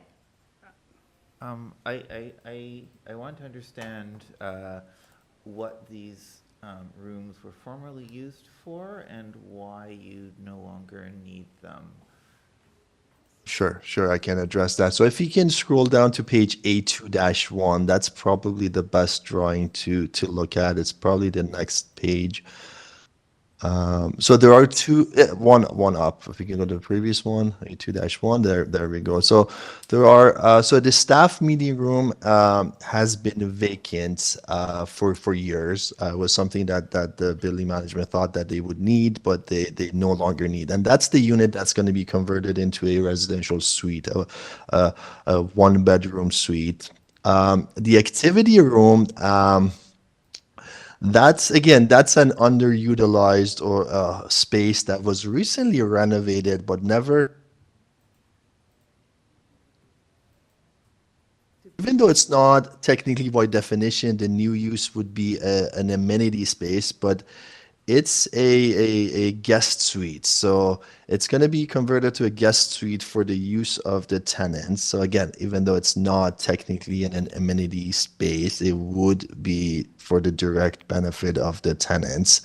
So that's basically the summary of the project, and all the changes are within the ground floor, all interior type of alteration. Is there, I mean, it's quite a large building. Is there a space that tenants can use as a common space in some way, other than that space? To kind of get an understanding of what this project is, this is one tower out of 4-tower complex. Two of these towers, which this one is one of them, were built, I believe, in the 70s, if I'm not mistaken. Recently, in the past 5 years, 2 new towers were added with combined amenity spaces that were created for the use of all 4 towers. My understanding is there's actually a standalone building that was created with all amenity spaces for the use of all 4 towers. I mean, Thank you, that's what I wanted to know. Sure. But if you read RENS 1, it seems that there's only a reduction of both indoor and outdoor.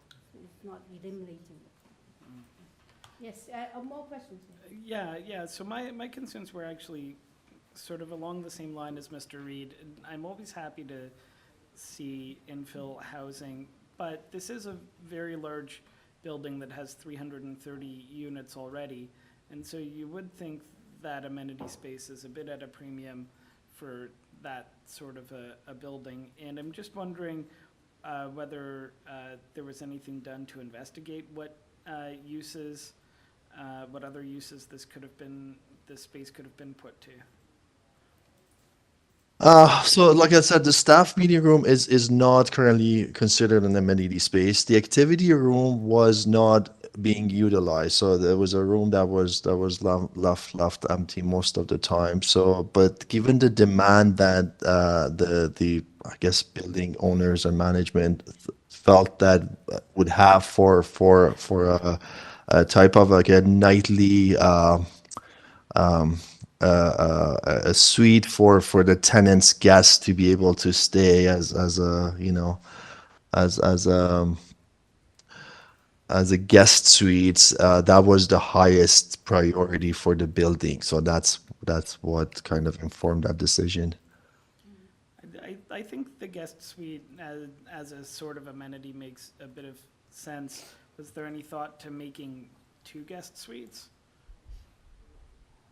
2 guest suites. Well, we just didn't have the space, and I just Sorry, I mean, instead of converting the staff room into an apartment, you could have had two guest suites, and then it still is sort of providing amenity to the existing tenants. Yeah, I mean, if you look at it in most even newer condominiums and new developments, usually one guest suite is sufficient, and that's that's what would not get the 100% occupancy. So I doubt two would have been the best decision, but that's based on the decision that the building makes based on their demand and what they think is right. Okay, thanks. I mean, that would have changed the whole application though. Right? Yeah, I think yeah, they- yeah, they want- it yeah, would, they it will would, have to but. come back if they make that change. Any other questions? So we do not have any more questions, so can we move into discussion now? Yeah, we are in committee now. Okay. So I was raising some concerns, and I've lived in this sort of apartment tower before, and amenity spaces can be quite useful and well used. But I think, despite my concerns, the fact that we don't have residents coming to the committee complaining about the change, it is significant. Well, yeah, I agree, if you just eliminate or reduce them, common amenity, that's one thing, but they actually also add one guest suite. Yeah, In a way, but they're maybe it's a converting an trade-off. amenity into the guest suite, but if you look at that as still being an amenity of sorts, then Yeah. Okay, yeah. Yeah, I mean, I had some concerns about this, and I agree with Phil's concern about common space is really valuable, but it does sound like a lot of common space has been created with the new construction. So I can see why, this is a fairly small room, I can see why it might not be the first choice for a common space if there's better spaces and newer spaces available elsewhere. So I would say that my concerns have been addressed.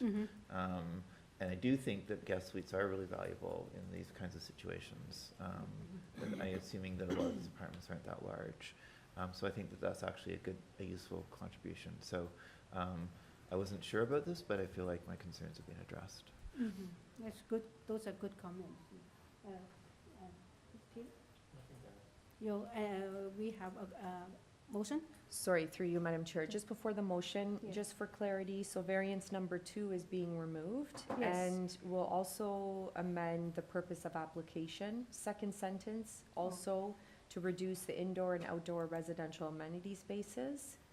And we'll remove and bicycle parking spaces, now that variance number 2 is being removed. Yes. I think the outdoor is being affected because the new unit would require additional outdoor. Exactly, in- yes. Yes, that's correct. That's correct, yeah. So with those amendment, who would like to make a motion? Okay, Mr. Peter. Sure, I agree with the comments that my colleagues put forward. I think that, yeah, that amenity space is always important in these, but I think that as the agent put forward, that there has been additional amenity space added in this complex.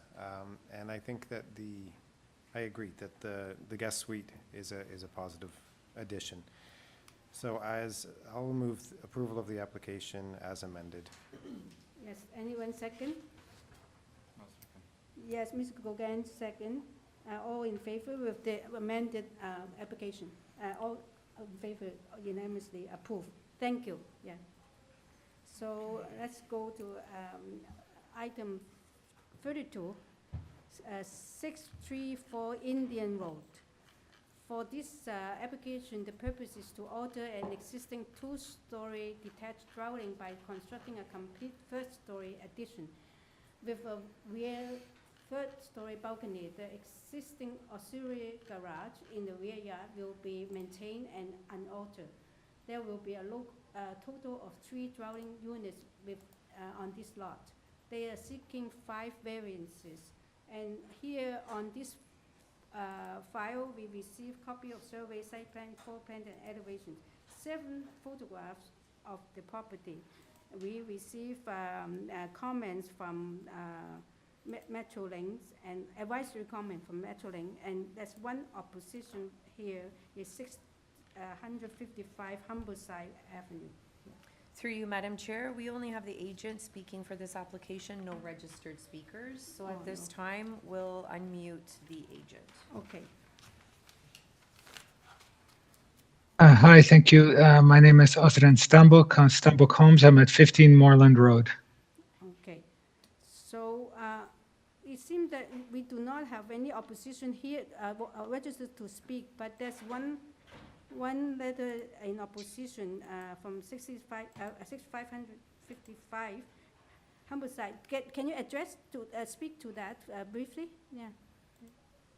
Thank you, Madam Chair. Actually, I can address it in the sense that I can't address it because it doesn't relate to this application, or actually it doesn't even relate to this property. It's something that has to do with the city boulevard. So you have addressed it. Thank you. I think we. Thanks.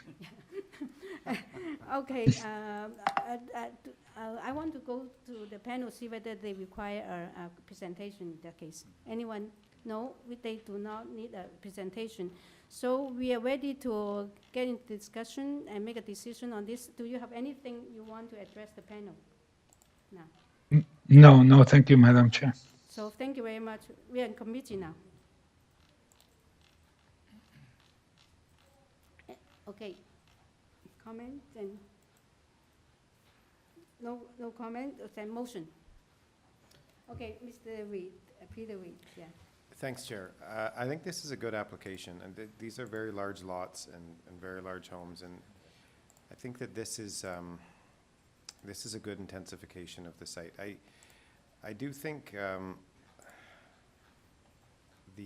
my only kind of concern or question was the balconies in the backyard. Mm-hmm.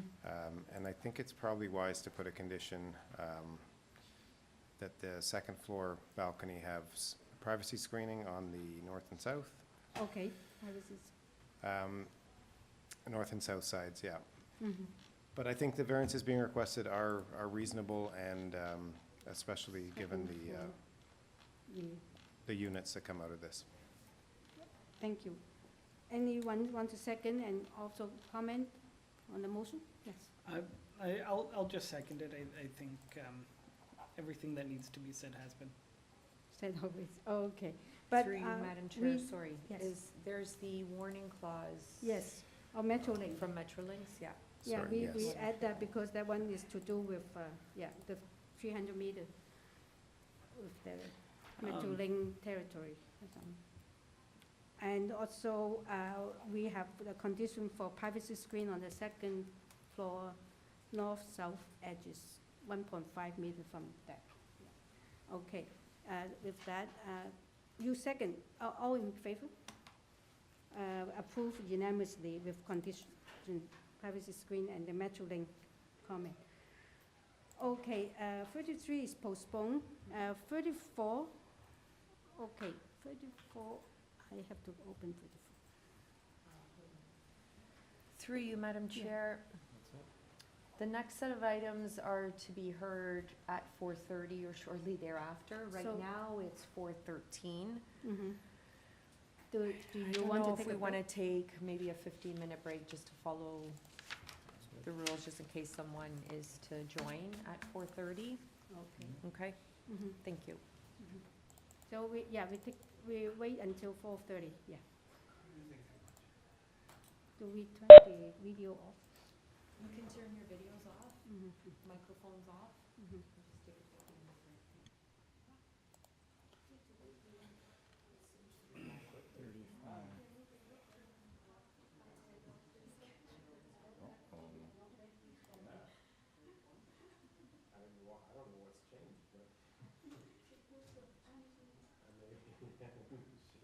It's You have 15 minutes? Oh, that's awesome.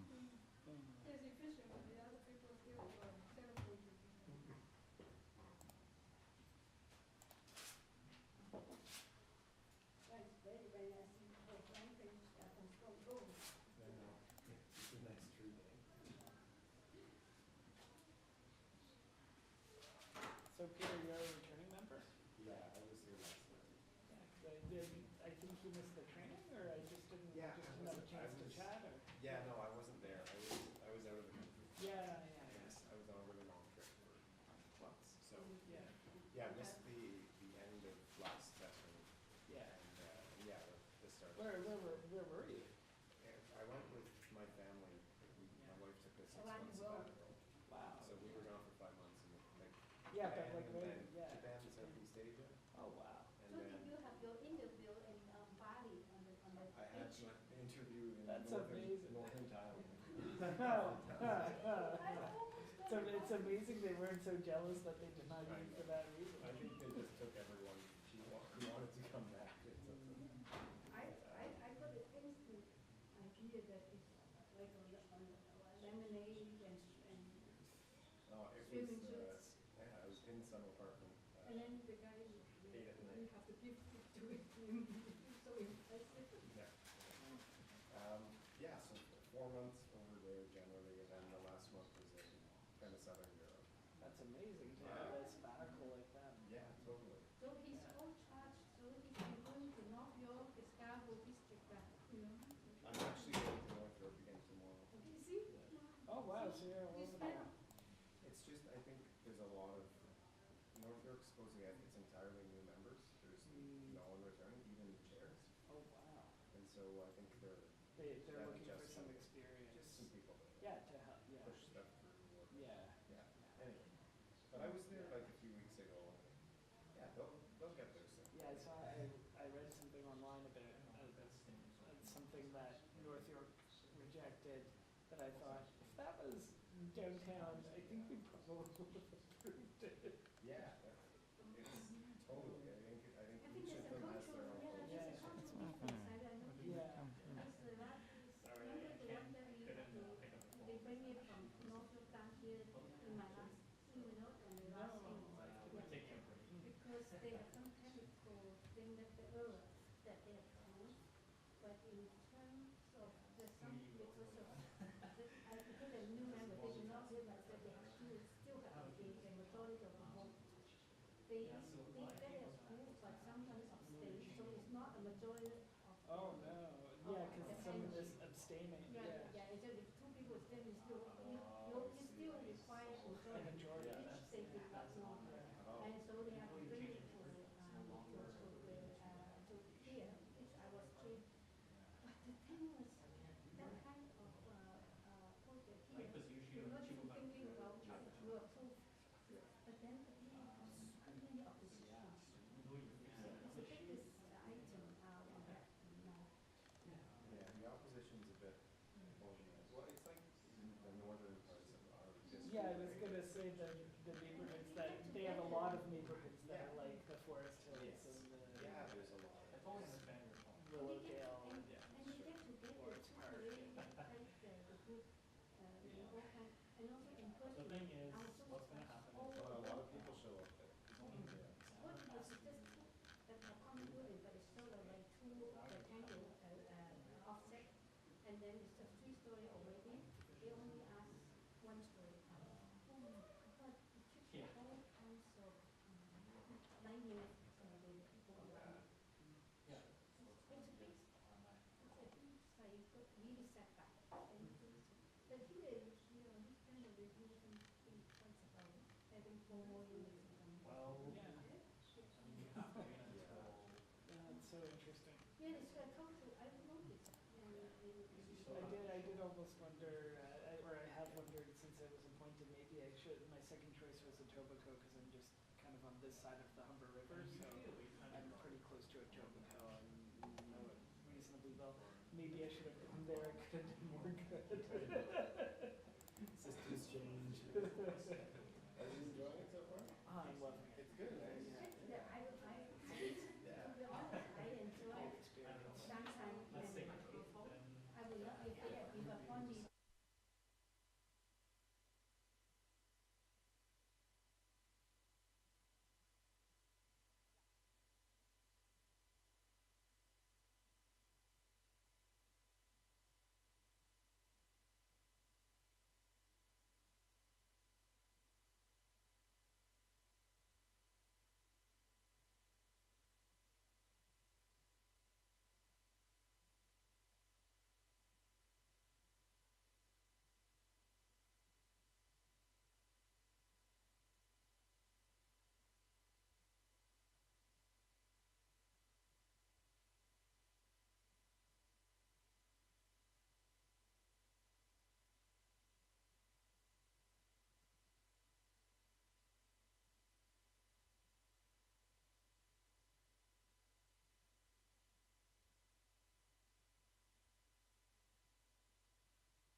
Okay, let's start with a 4:30 session, yeah.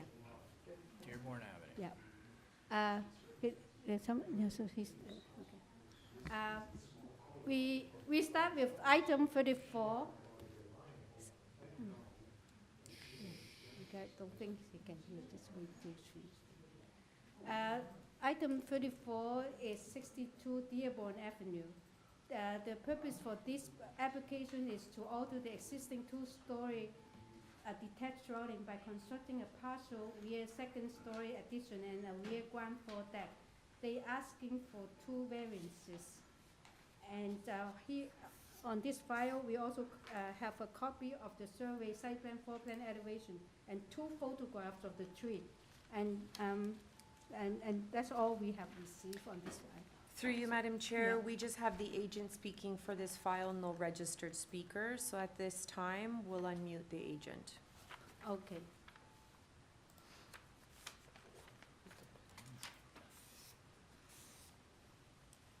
Hello, Madam Greg, Chair. can you hear us?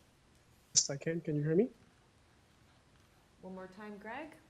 Yep. Can you hear me? Yep, perfect, Hello? thank you. Yeah, we can hear you. Hi. Yes. Good afternoon, Madam Chair. So we are seeking the 2 variances for this property. The one thing I do want to point out is the rear yard landscaping variance is a bit misleading for this property.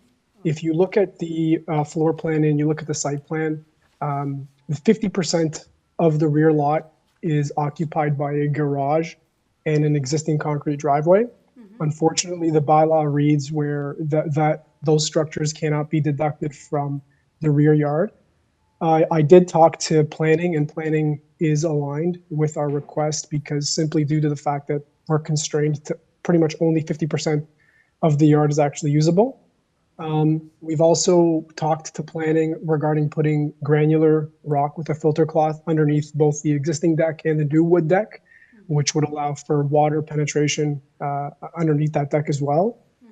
If you look at the true rear yard area versus the actual soft landscaping that we have, it's about 25% of the rear lot.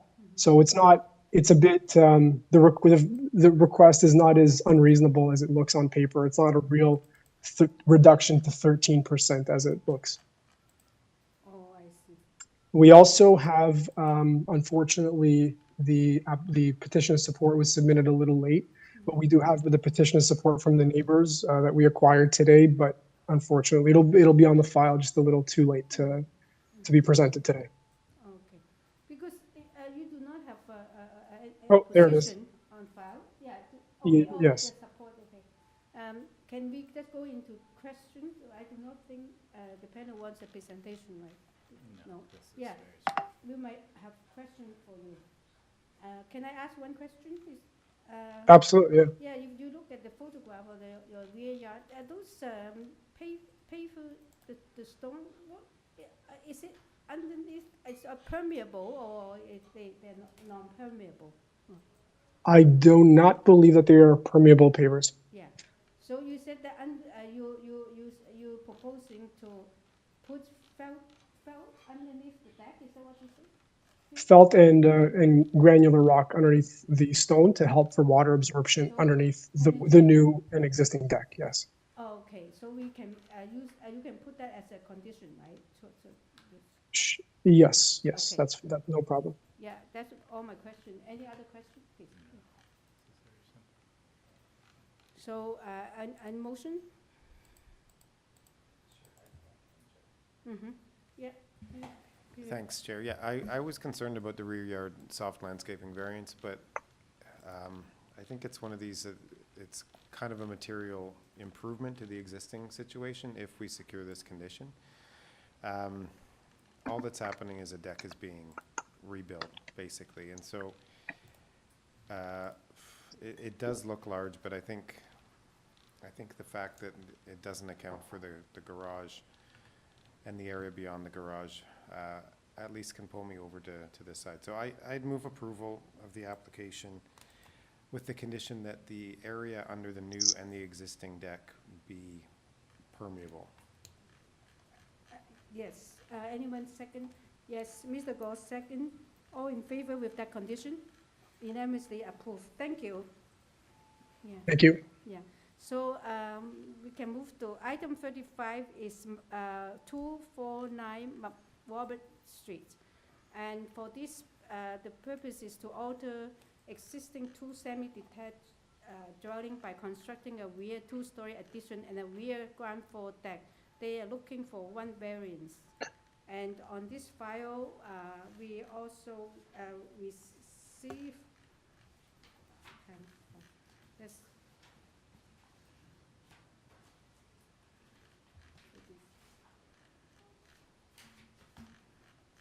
I don't know. Oh, look, there's at the bottom. Sorry. Okay, on this file, we receive a copy of survey, site plan, floor plans, and elevation, 4 photographs of the rear yard, and 4 photographs of tree, and 1 support letter by 247, 253, that was 255, but Robert Street. Through you, Madam Chair, we only have the agent online, no registered speakers for this item. At this time, we'll unmute the agent. Okay, thank you. Hello, Greg? Yes, it's me again. Yes. So, Yep, sorry, go ahead. so okay, this is, it seems to be a straightforward application. I do not think the panel want to have a presentation. Maybe they will have questions.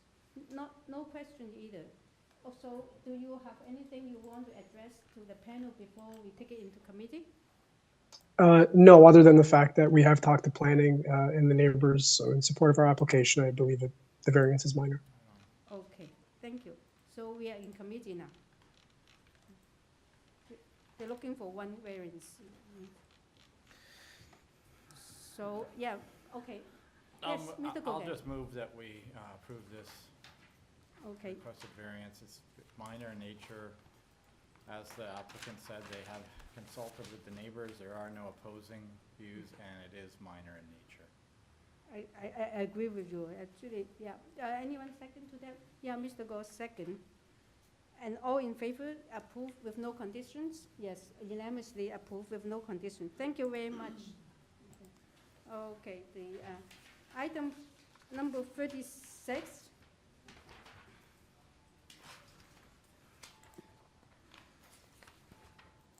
Yes, number 36 is 170 Concord Avenue.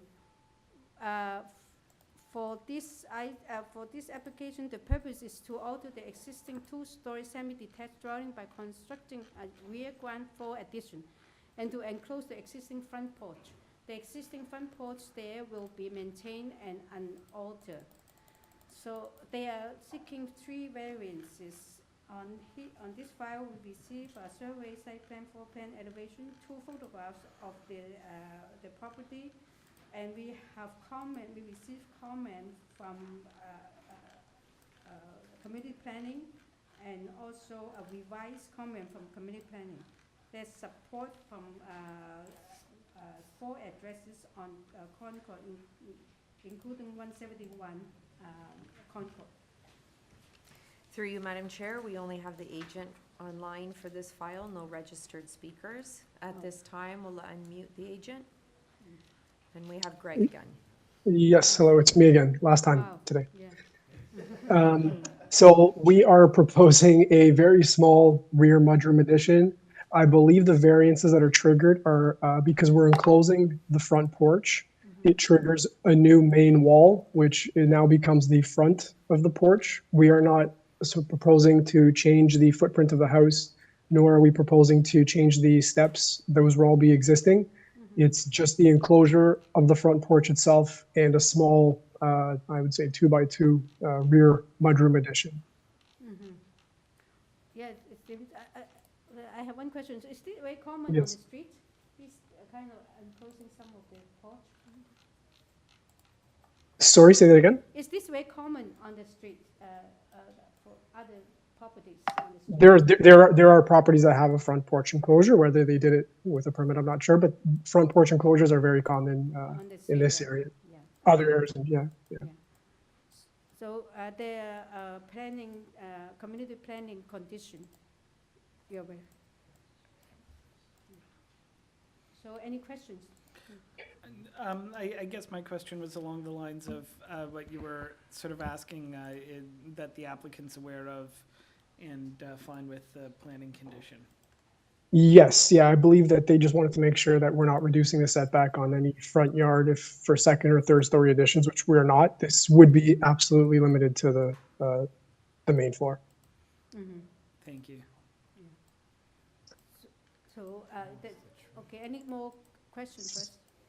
Okay, we do not have any more questions to you, so do you have any last thing you want to address to the panel before we... No, similar to the previous application, we have spoken to neighbors as well as planning staff ahead of the meeting, so we do have their support, obviously, just with this condition with planning.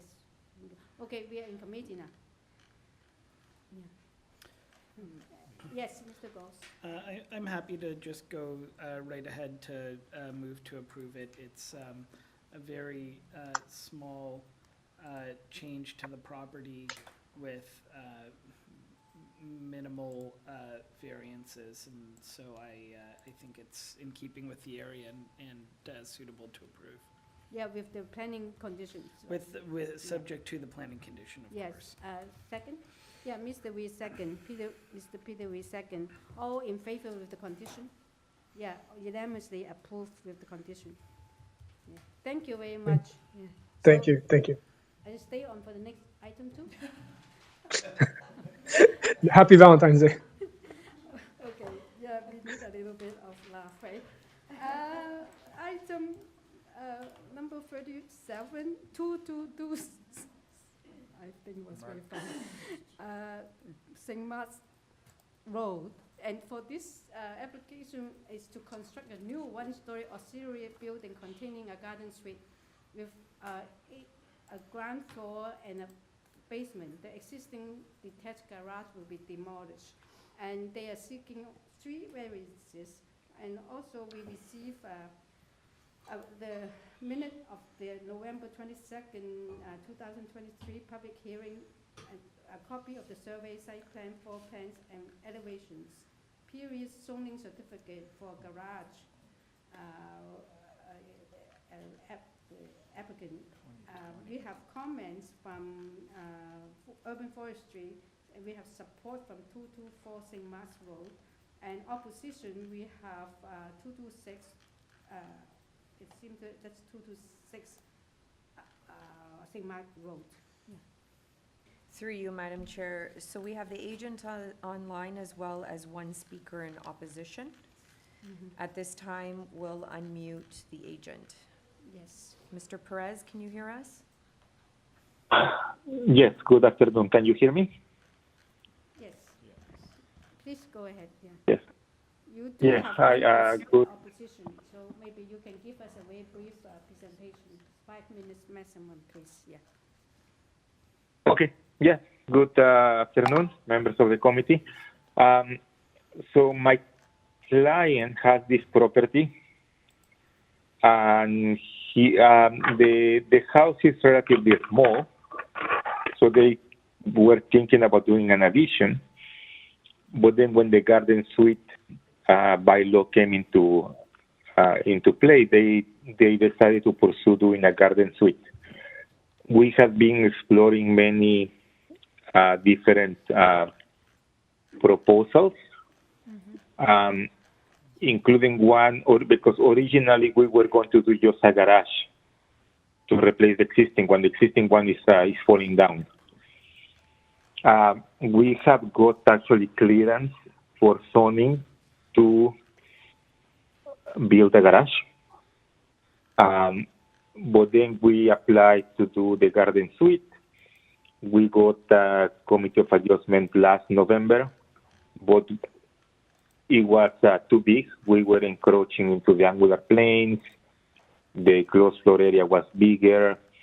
There were objections regarding the angular planes from one of the neighbor to the south on 8 Sun Valley Drive, and also from community planning.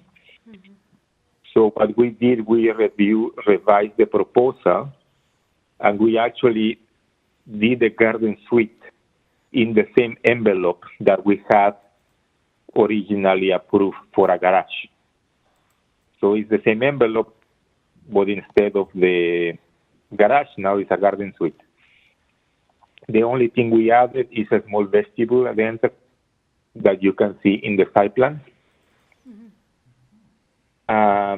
We had also discussions with transportation services because the original plan, we had no parking. So we thought we could keep the parking on the boulevard, but they say that that wouldn't be allowed. So we moved the parking to the side of the garden suite that is allowed by law. That doesn't contravene by law. So that, and then we can keep the driveway. So we submit those drawings to transportation services. They didn't come back with any comment. So I guess it will be okay. We also submit the revised drawings to community planning, to Bruna Negro, who was the original person who reviewed those plans. And they didn't reply. I follow up, and they just send an email saying that they have no, what they say, they have the exact words. I don't want to.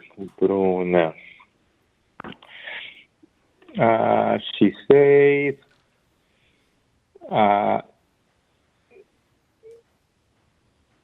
they have no comments on the revised drawing. We also have done an arborist report. We have submitted the arborist report with the drawings to forestry, to urban forestry.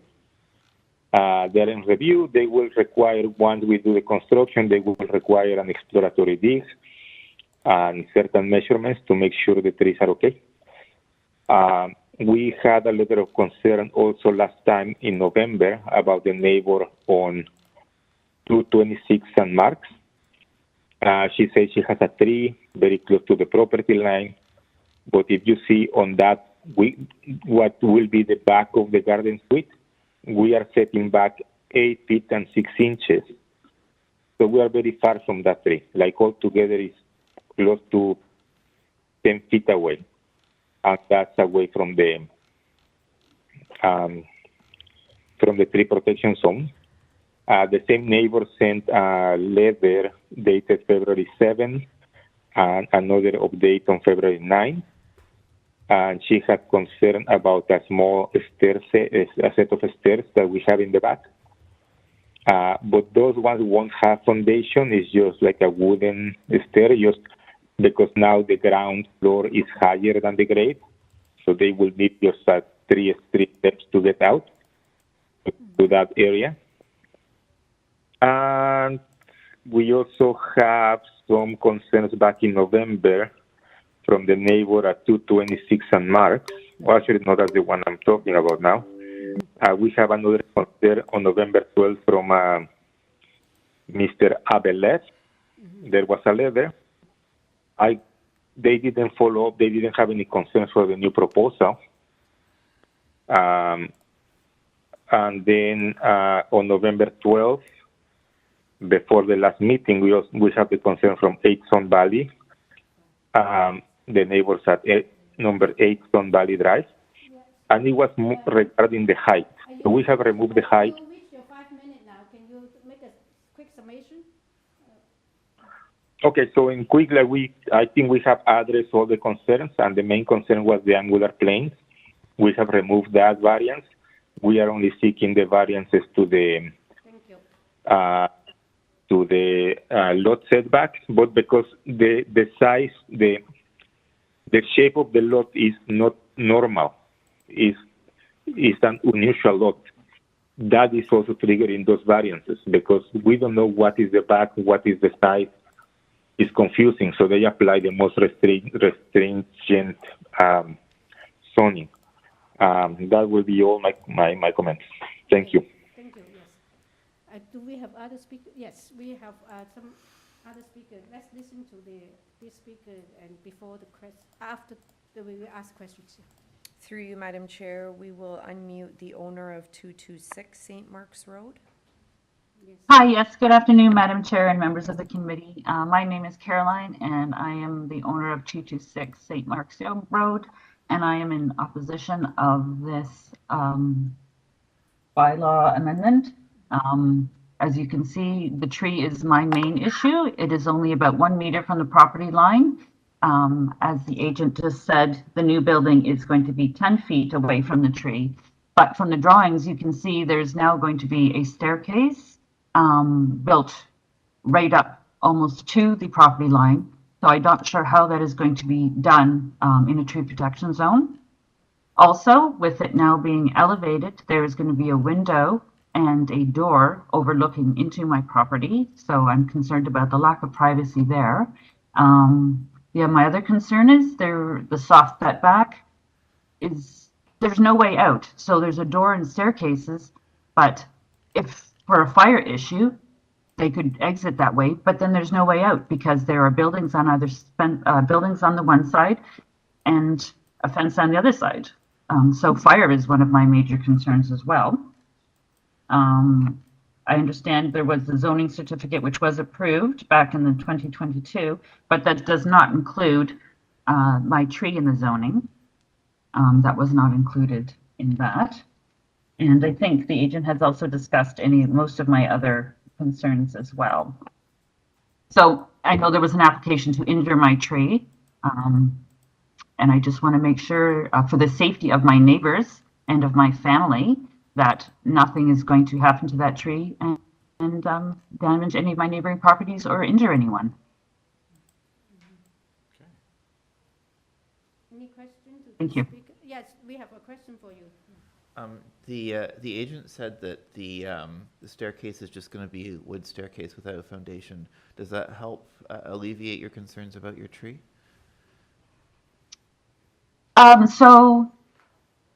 But the fact is it'll still have to be constructed into the tree protection zone, correct?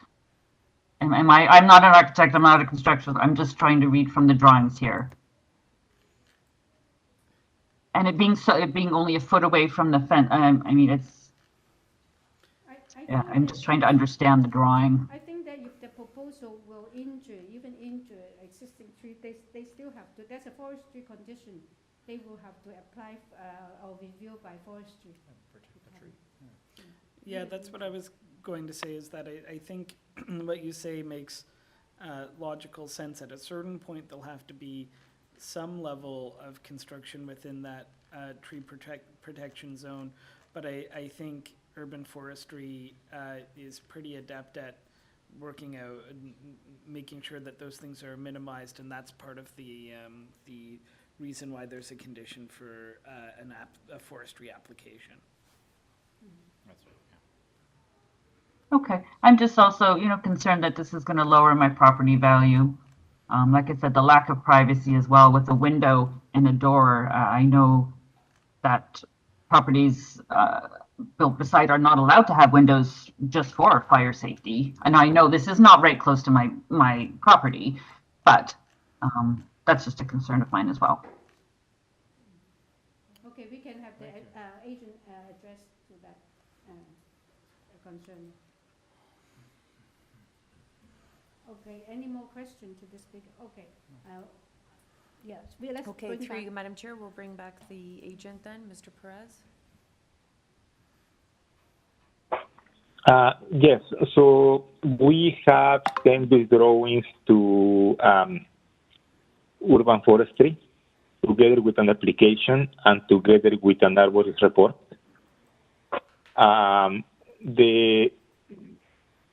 The proposed garden suite is about 3.5 meters from that tree, so it wouldn't impact the tree. The stairs, well, we were proposing just an exit because there is this space in the back, and it would be nice to use. But if urban forestry decides is not permissible, we can just delete those stairs. We would like to keep them, but I think it's up to urban forestry if they are okay with that. At that point, we will need to send like the detailed drawings of the construction.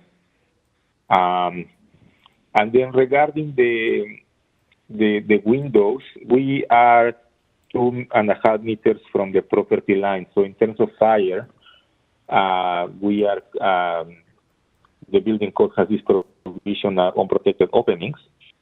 So we just have to comply with that calculation, but you are allowed to start to have windows at 4 feet away, 1.2 meters, and we are 2.5 meters away. So I think that way we should be okay. Even though the window is a bit higher, there is a high fence on the back. I think it's a 7-foot high fence. And I think that will block most of the view from that window. So I don't think that window can look really into the next door property. Yeah, that would be my comment. And yes, we have questions for you. Yes. A question about that rear staircase. It's a bit odd because it seems to go basically down to the fence. I'm just wondering why you didn't put it along the side of the building instead of sticking straight out, so that, you know, it doesn't land basically at almost at the edge of the property. Yeah, actually, now that you are mentioning that, I think, yeah, I should change the direction to along the back, the rear wall. That might help alleviate the neighbors' concerns about the tree as well. Would you mind if we made that a condition? Yes, yeah, that's okay. It will be good. Okay, thanks. So the wording will be, what, alter the stair to the garden suite north-south orientation. To run along the side of the house. Yeah, along the side, north-left, yeah, north-south. Not out, not South. Looks like it's going Orientation. west. Yeah, the orientation is a little odd, so I think the wording of running along the house. Yeah, yeah, okay. But with this, North-south versus yeah, east-west. with the same size, same width. What, is that wording okay? So, to revise the orientation of the stair to the garden suite, north-south orientate, yeah, orientation north-south. Through you, Madam Chair, that's fine. Okay, that's fine. Yes, so with that condition, so any other comment, any questions before? Are we in committee now? No, do you have a question first? Oh, no. Yeah. So we are ready to discuss. So do you have anything you want to address the panel before we move it into committee?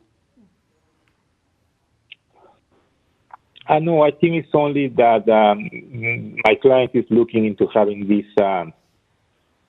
this approved. He is, I don't know how old is he, but he's probably over 70. His daughter lives in the house, and he was thinking into living himself living in the rear, in the garden suite, so they can have this multi-generational housing.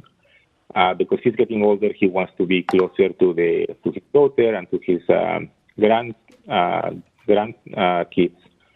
And I think that will be a good addition to the property, and he complies with that. The only thing is we have is 2 variances. That's all. Okay, thank you. So no more questions. We are in committee now. Yeah. Yes, Mr. Goss. I think this is a very thoughtful revision to the application that was here before. I think it's clever actually to use that extra bit of space at the back that sort of helps the tree to create a miniature backyard for this garden suite. So I think that's sort of a nice touch, and it responded to the angular plane issues by making it a basement and ground instead of a ground and second story. Mm-hmm. As the applicant's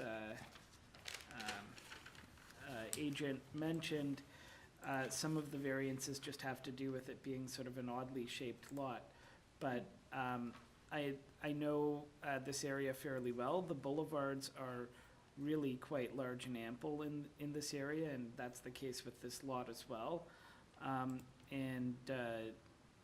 so there's going to be a lot of space sort of in front of this garden suite, and I think it's quite supportable in that context to densify with an additional unit here. Okay. So, any comment? Yes. Yeah, Mr. Wee. agreeing with my colleague. I was there when it first came around, and that proposal was really strange and awkward. Mhm. I feel like they've done a good job of addressing the issues and finding a way to really minimize the effect, while still, as my colleague said, adding much needed density to a fairly low density area. With the adjustment to the stairs, I think this is very supportable and a good idea. Yes, and there's a forestry condition too, and Yeah. that's very important. So the wording is to change the orientation of the stair to the garden suite to north-south along the south wall. That's right. Yeah, Through you, Madam Chair, we're going to say to relocate. relocate. Yeah. Oh, Okay. okay, relocate. No, to north-south, but it's actually along the west wall. It's along the west wall. Oh, along the west wall. Oh, Yeah, Yeah, it- you're right. Yeah, there's no another south, right? Okay, along the west wall. Thank you. And with forestry condition two, who make the motion? I'll make the motion. Yeah, we make the motion. Anyone second? Mr. Gore second. Yeah, and all in favor with the two conditions and the revision. Yeah, all in favor approve. Yeah, with forestry condition and the modify of the stairs. Yeah. Okay, next item is 38, 998 St. Claren's Avenue. And for this is the purpose to alter existing two-story semi-detached dwelling by constructing a front one-story addition, a complete third-story cantilever addition with a front ground floor balcony, a front second-story balcony, and a front third-story terrace, a rear ground floor Juliet balcony, and a front basement walkout with a terrace, and rear second and third-story terraces and stairs. This dwelling will contain 4 dwelling units. Also, the rear existing basement walkout will be maintained and unaltered. They are seeking 4 variances, and on this file, we also received the minutes of the July 12, 2023 public hearing, and copy of survey site plan, floor plan elevation, revised site plan, and revised red line public notice, and revised zoning notice, and covering letter from the agent, from the owners, or email corresponding from the agent, and email from the owner and neighbor, and 3D rendering and presentation material. We received comment from city community planning, and also they have 2 support, 999 and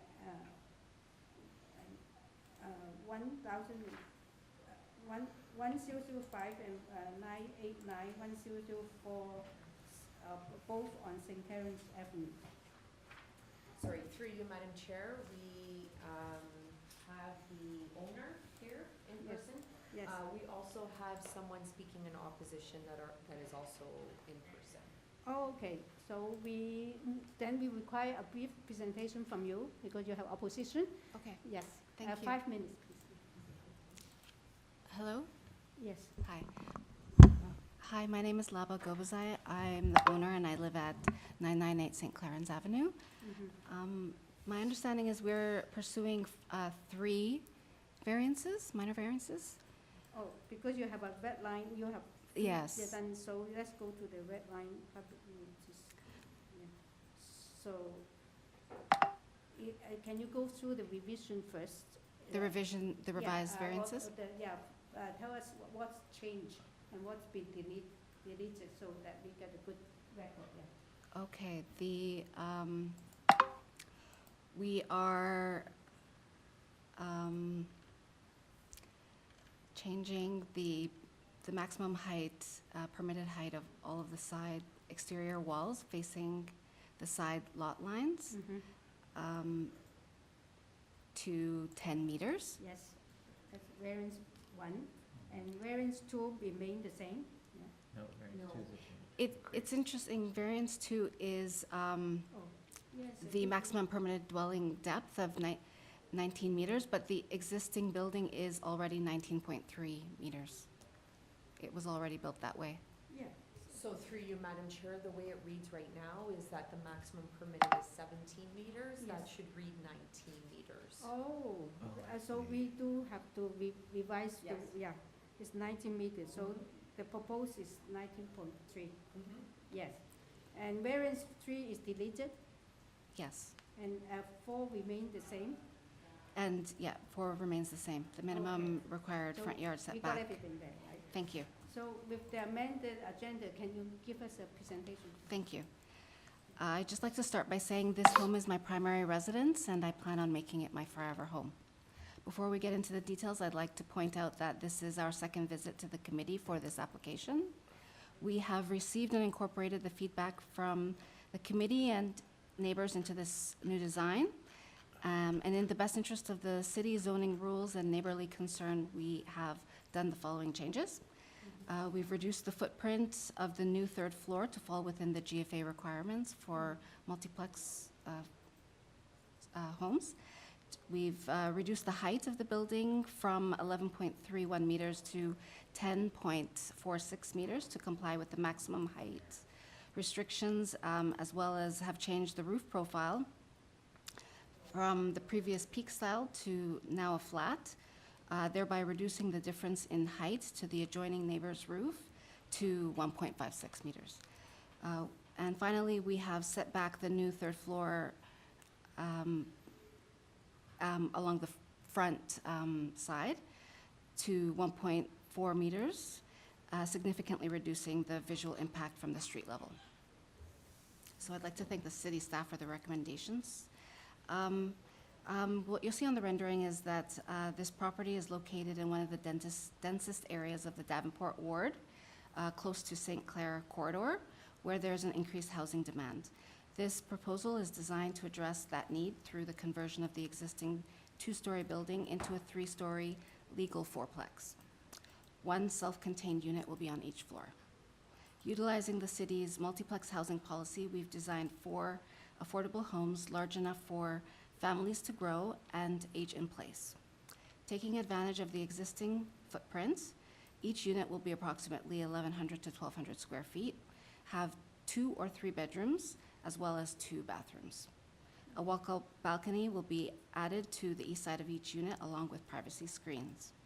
In order to create a secure shared entrance, a single-story addition will be built on the front on the east side of the building. Second exit requirements for the basement, 2nd and 3rd floor will be added to the back of the building via the walkout and the fire escape.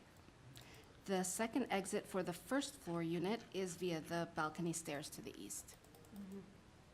This design has gone to great lengths to preserve the backyard as a generous, flat 7-meter by 15-meter green space, which includes a 50-year-old great pergola. The existing detached garage will remain unchanged and provide parking for 2 vehicles. I've submitted some pictures regarding our neighborhood. Yeah, thank you.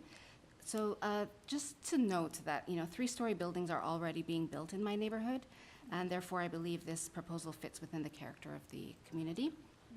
I've just included 1005 St. Clarens, 189 St. Clarens, and 953 St. Clarens. Just regarding communication with the neighbors, over the past couple months, I've conducted extensive due diligence with my neighbors. Both I and my general contractor have conducted door-knocking campaigns to answer questions about this proposal, and I do believe I submitted 4 letters of support.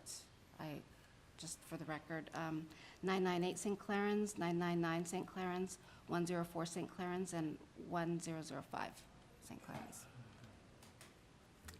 I also received verbal support regarding, from other neighbors, 996 St. Clarens, which is directly south of me, and then 1319 Lansdowne Avenue and 1321 Lansdowne Avenue, which are directly west of me.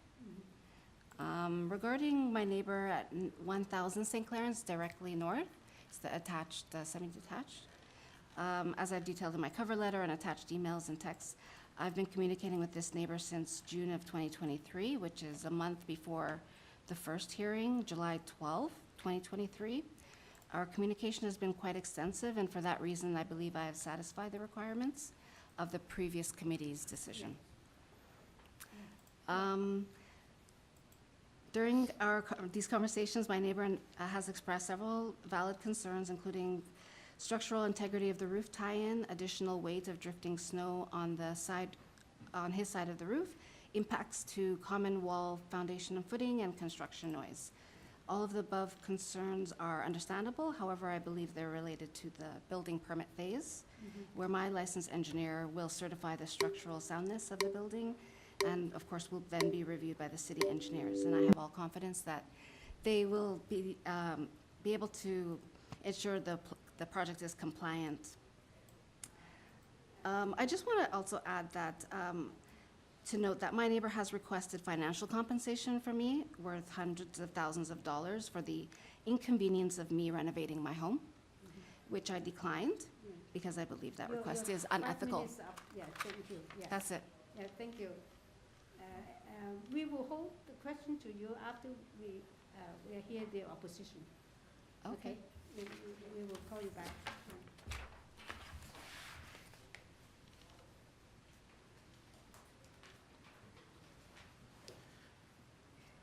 Yes. Hi, good afternoon, Madam Chair, committee members. My name is Danny Veloso. I own the adjacent property, 1000 St. Clarence Avenue. Yes. First off, I want to... 996? Sorry, 1000. 1000, okay. Which is directly adjacent. It's Okay. the semi. First off, I want to say I'm not directly opposed to the project. I think the project is a great project. My concerns stem simply from the transparency of the impact on my property. So up to this point, whatever communication we have had hasn't been, I guess, clear, or it hasn't been transparent what would happen to my roof. What would happen to the existing foundation, which apparently needs to be beefed up, I guess. I'm sure engineers would take care of that, but what impact does that have on my tenants? There's 3 tenants currently right now. Do I have to evict them? The 3rd floor, if the roof, I'm assuming because of the new snow loads and because of the existing roof, it's not going to be able to keep those loads. That roof will have to be teared apart. Yes, sir. Can I interrupt just because you only have 5 minutes, but I want you to use your time well, is that the committee cannot address to any construction issues. Sure. Because that will be later on with the building. Sure, I department. understand. So maybe you I'll make it yeah, I'll make it just- pretty quick. I know that this is zoning, Yeah. but to me, it seems like, you know, the cart's going before the horse here. This is a pretty big project. There's, you know, and I have not requested any compensation. What I've requested is if the roof is going to be changed, I should know what's going to be done to that roof, and I should know who's going to pay for it, because it's not going to be me, certainly. But that's also outside our mandate to. Fair enough. comment on I it. just wanted to be on record that these are serious concerns that I think should be addressed before we get to the point of, you know, granting a permit, which probably will be at the next, whatever that process is. Right now, I know it's just zoning, but, you know, I really feel that we should have come up to some sort of understanding on the impact it has on my property. We have a common or a party wall. Party walls generally, it constitutes, there should be an agreement with the party wall. This is a huge impact. There should be, I should have been addressed already with whether there's going to be an engineer that'll come in and do vibration tests, which I think is in the municipal code, to make sure that whatever existing damage is there on an old building like that, if it's there, then there's not going to be any issues. But if there's anything that happens after the fact, we should have pictures, and none of that's been addressed. So maybe it's not at zoning, but certainly it should be addressed, and I have to have some kind of say on what happens on my property. It's not a minor renovation, as it's been stated in some of the communication. I just have to sort of repeat myself. All these are very good concerns, but except that we have very little power to Fair enough, even fair enough. comment on it. I think maybe the other, down the process, they will have to apply for permit anyway. Sure. And the permit will not allow them to damage other people's properties, first of all. Sure. And also they will require, then it will be reviewed, the plan will be reviewed, the construction method, and then also there's also complaint process Sure. too. So I Sure. think that it's better to address it there because we can listen, but then I think that maybe if you have any planning issues, maybe we will. Sure, be more- agreed, but it if will you be gave me helpful 5 for us. minutes, I'm gonna use them, and it should be on the record that I think that, you know, we really should plan this before getting to permit, and have an understanding, wasting everyone's time, me having to go to my own engineer to try and understand what the impact is, that all should be given to me before zoning, in my mind, so I have a clear understanding of what's happening, and I don't have that, and that's my concern. Go ahead, build it, I'm happy if she goes ahead and builds it, great project, love it. What's it gonna do to my property? And I don't wanna do it, because that was the main thing was, I should be doing it to my side, and when I met with the contractor, that's what I got. You can do it too. I don't wanna do that. So just tell me what you're gonna do, tell me how it impacts my property, and if it's not here at zoning, then certainly at the next permit, but if you gave me 5 minutes, this is what I was gonna use it for.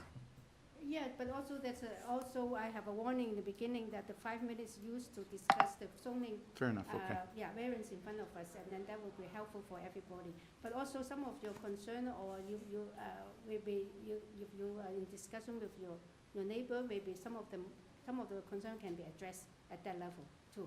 So It would be I'm not nice, going yeah. to go on Yeah. this discussion now. I'll stop I think too. that if you have any planning issue, please let us know. The only variances are obviously the height, which, you know, I don't see a problem with. Everyone is obviously, we need to have more buildings, so I don't have a problem with any of the variances. Okay. That's fine. That's good, that's helpful, thank you. No problem. That's very helpful, yeah, so, you. Am I good? Um, Sorry, just You a have question. Wait, come back. Just for the record, I don't think we ever caught where you live, and 1,000. So no, but I don't live there, that's no, tenanted. he doesn't. He owns it, It's but he tenanted. doesn't. I do own it, yes. Yeah, Yes. but where do you live? Do you live in the neighborhood? In or? Etobicoke, close by, about Okay. 10 minutes. Yeah. Okay. Thanks. Okay. Okay, thank you.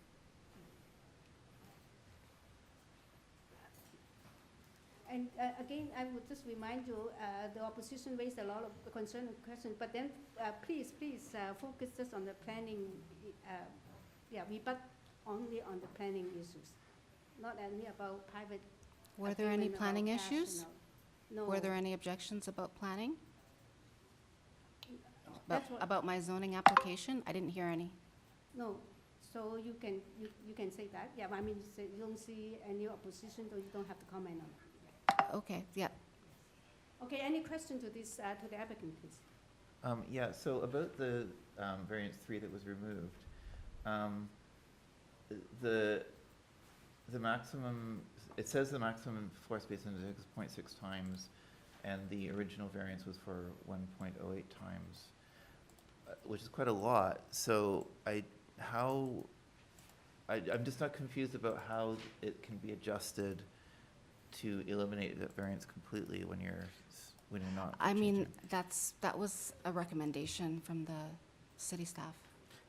If I may, my understanding based on the presentation and what I heard is, it still is going to be more than 0.6 times, but it no longer requires a variance because of the new multiplex housing, and so it falls under that category, and so there's Understood. no longer a need Thank to you. seek that. That was- Is I was very that confused.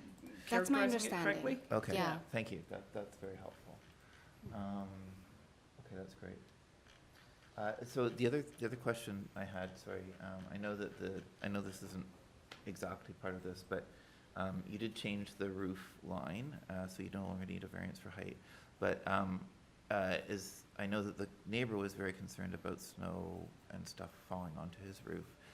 Does changing the roof line from a sloped one to a flat one, is that going to impact the neighbor? No, and I think there is a front elevation drawing in the package. So, there is the current roof line is already quite, it's already quite sloped, so there's no potential for standing water or snow. Right. So anything that falls on the neighboring roof would still be. Yeah, fine and off. then now that we've lowered the height of the, of my side, the adjacent flat wall, there's even less potential for accumulation. Great. Okay, thank you. I have one question. Yeah, from the before package in July 2023, there's a forestry condition number 1. Does that still apply? I Sorry, think can in you? the defer package. What is which is number? the last package dated like July 2023, Yeah. and there is a forestry condition report. They're asking for condition F1, condition 1. I just want to know whether that is superseded or is irrelevant. Okay, I have, Yeah. there. And that was that's just last year. that's a good point. It's to protect the tree Yes, on yeah. city property, and it still applies. Should still apply. Okay, so we that's why I want to make sure. Thank you. Okay. Yeah, thank you. Yeah. So, just- is there more questions? Yeah, just a quick one. Which unit are you planning on living in? Unit 2, which is main floor. Yeah. More curiosity.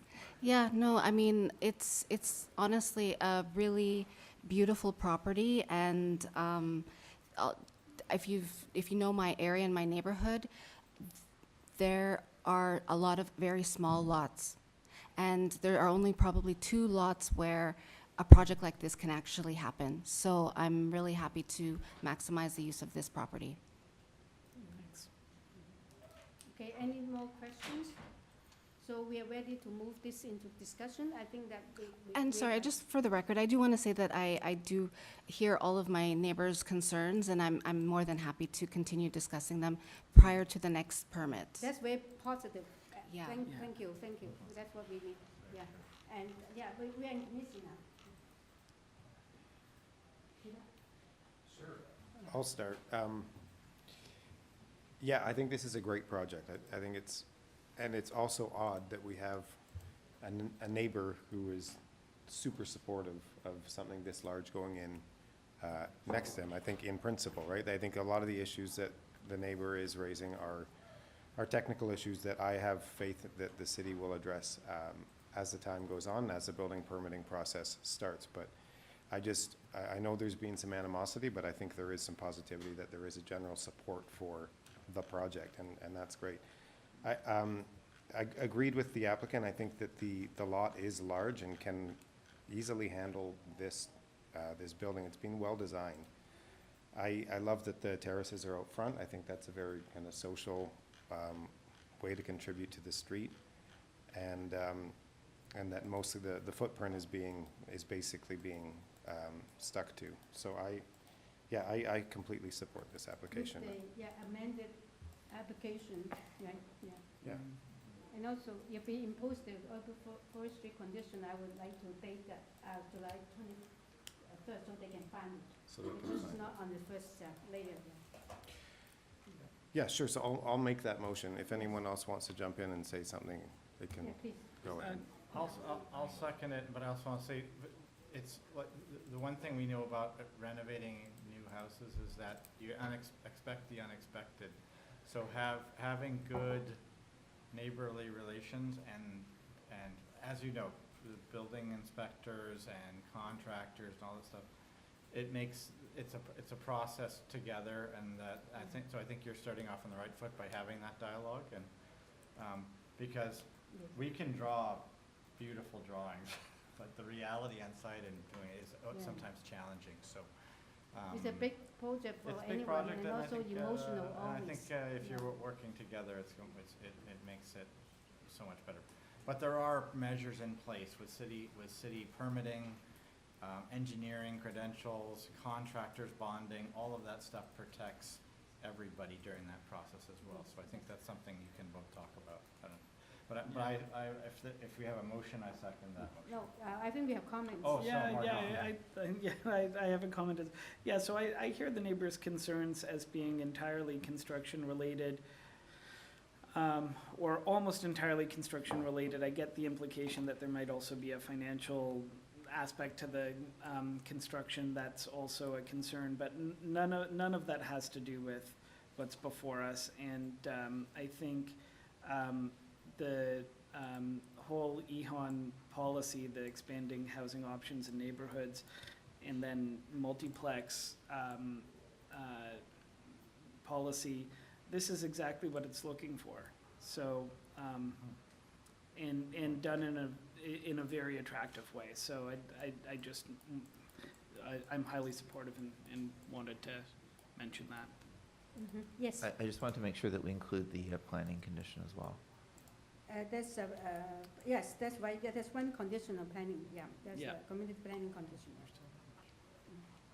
So, whose motion is that? I forgot. Everybody make a comment. I think it was Peter's Mr. Peter motion, and then we Yes.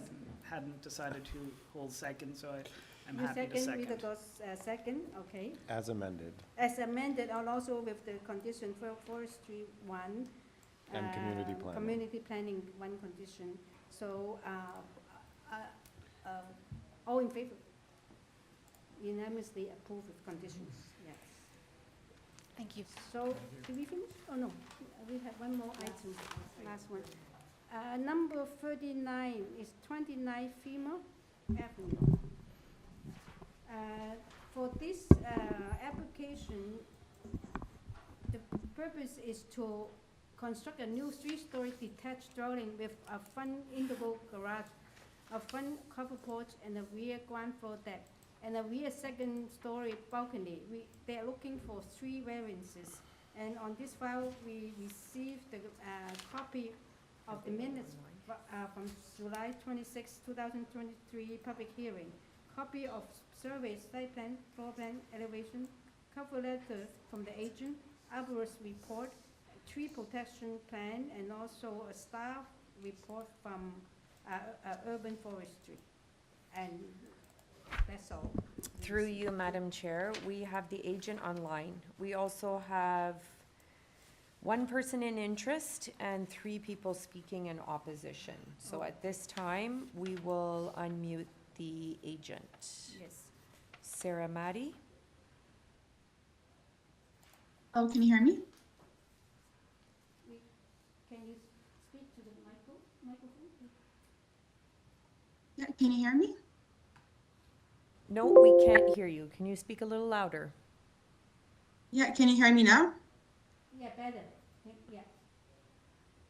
Okay, my name is Sarah Maddie. My address is 1356 Weir Chase in Mississauga.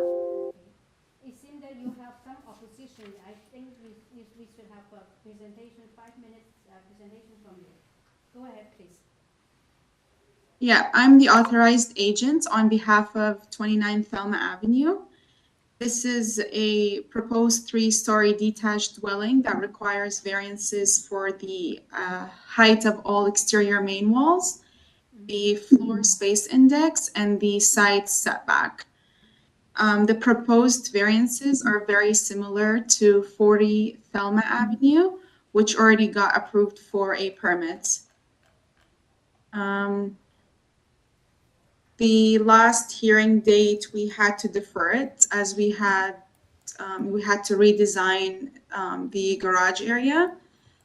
And before we had 7 variances, we cut it down to 3 now, sorry.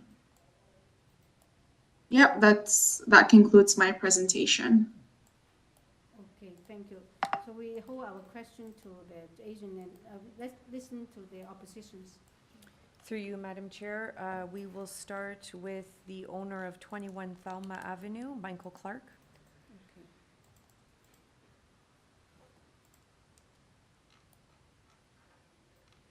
I just want to check that the sound is working. Perfect. Okay, great.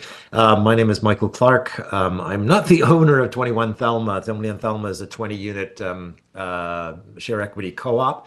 I own one of the units that is adjacent to the driveway that's between this new building and the 21 Thelma. Just to point out, I did sign up for interest. I'm not actually here in opposition.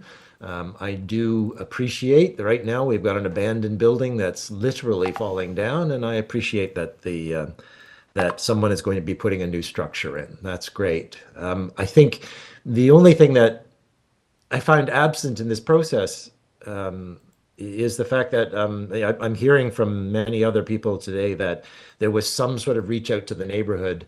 To the best of my knowledge, absolutely none was done on this.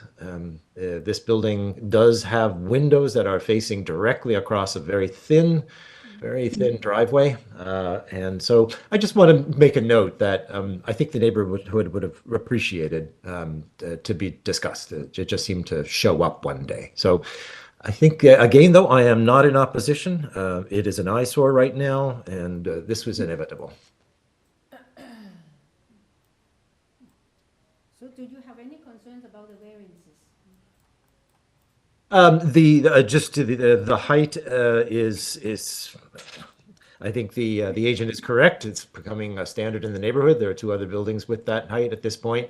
I am surprised about how close to the property line that the building is getting, and just interested in why would there be an exception in this case for it going from I believe it's a 0.9 meter offset down to a 0.45 meter offset, I believe. So I'm just curious, like, what is the rationale for that request? The agent will respond to that question after. We'll bring her back. Thank you. Thank you. So you finished your, okay, next. Okay, through you, Madam Chair, the next opposition speaker is Sylvie Method. You've been unmuted. Oh, sorry, I didn't realize it was me. Sorry, you just have to speak up a bit because we're having a hard time hearing you. Yes, my name is Sylvie Method, and I live at 22 Thelma. I'm not really in opposition. I'm just curious as a little bit. Yeah, I had the same question about the east. I mean the change of the 1.5 feet from the other house, which seems very small. It's a short street. It's a very small street, and there are about 8 tear downs coming on that street, and everyone's referencing to 40 Thelma that obviously got permission to become the biggest house, it seems, on the street. I don't really know that as a fact, but I'm very concerned as I live across the street, and I feel like there are some privacy issues, and I'm not sure it's being addressed by everyone on the street. Yeah, and also I have a question about the front of the house. It seems, like, is there any landscape that's going in there? And that's kind of all I have. I'm not in real opposition, I would say. I'm more concerned. Thank you. Okay, the next speaker is Miles Dale.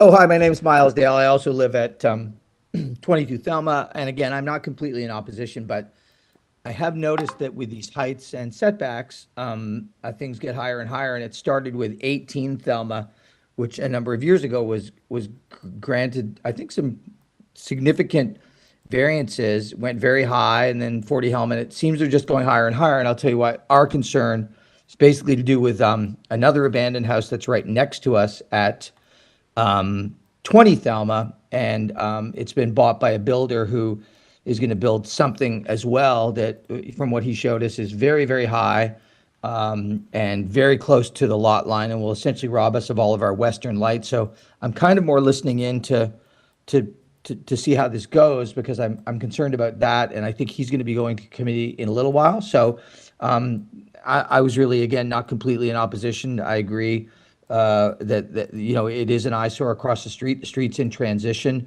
and a lot of these new houses are great, but it seems like giant edifices that are very tall and very close to lot lines, and testing the setbacks at the front and the back I'm in big support of Mayor Chow's initiative about more housing, but, these are mostly single-family houses that aren't really, approaching that initiative. So this is really more us listening in and wondering why everything just seems to get, 6 inches higher and higher and higher because somebody else did it down the road and closer to the lot lines.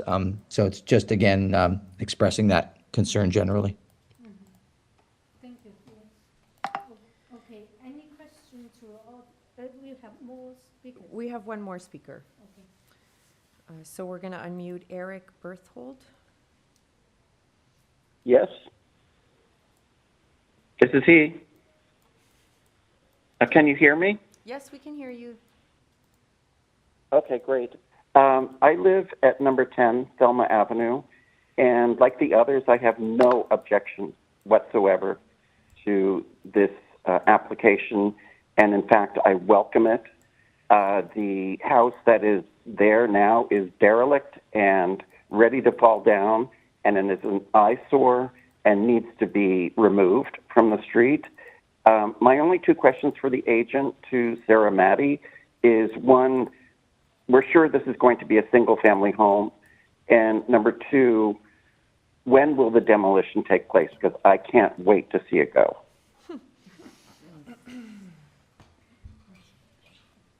That's it. Is that all your comments? Okay. We'll go back. Those are all my comments, please. Let's tear that house down. Okay, let's go back to the agent. Yes.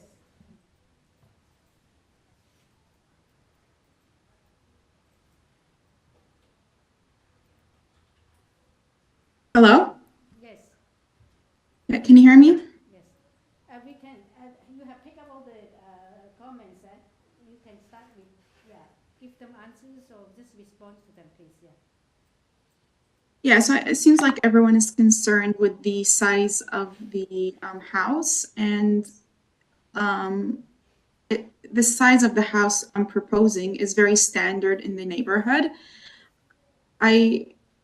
As I mentioned earlier, 40 Thelma Avenue is actually a bigger house than what I'm proposing. Their variances are much more than what I'm proposing. As for the site setbacks, the reason why we're doing 0.45 meters instead of 0.9 meters is because we're trying to maximize the lot as much as we can. The lot is not very wide. It's actually a narrow lot. That's why we're trying to make the house as wide as we can. And this will be a single family dwelling. It's not going to be a rental unit or anything. It's just going to be for one family. And the demolition will start as soon as we get the permit. I believe I addressed most of the concerns and questions. Yeah. Okay. Any questions to this? Yes, we have some questions here. Hi, yeah, just following up on the side yard setback. So obviously on the west side, there's a lot of space, so it's not really an issue. On the east side, is the side yard setback that you're proposing actually greater than the current building's side yard setback on the east side? Or the same? Is it greater? Yeah, like at the moment, the current building, I mean, actually it was frustrating because I don't think you included like the former buildings outline, which would have been very helpful for us. But from Google Maps, from Google Street View, it looks like the former building was really very close to 31 Thelma.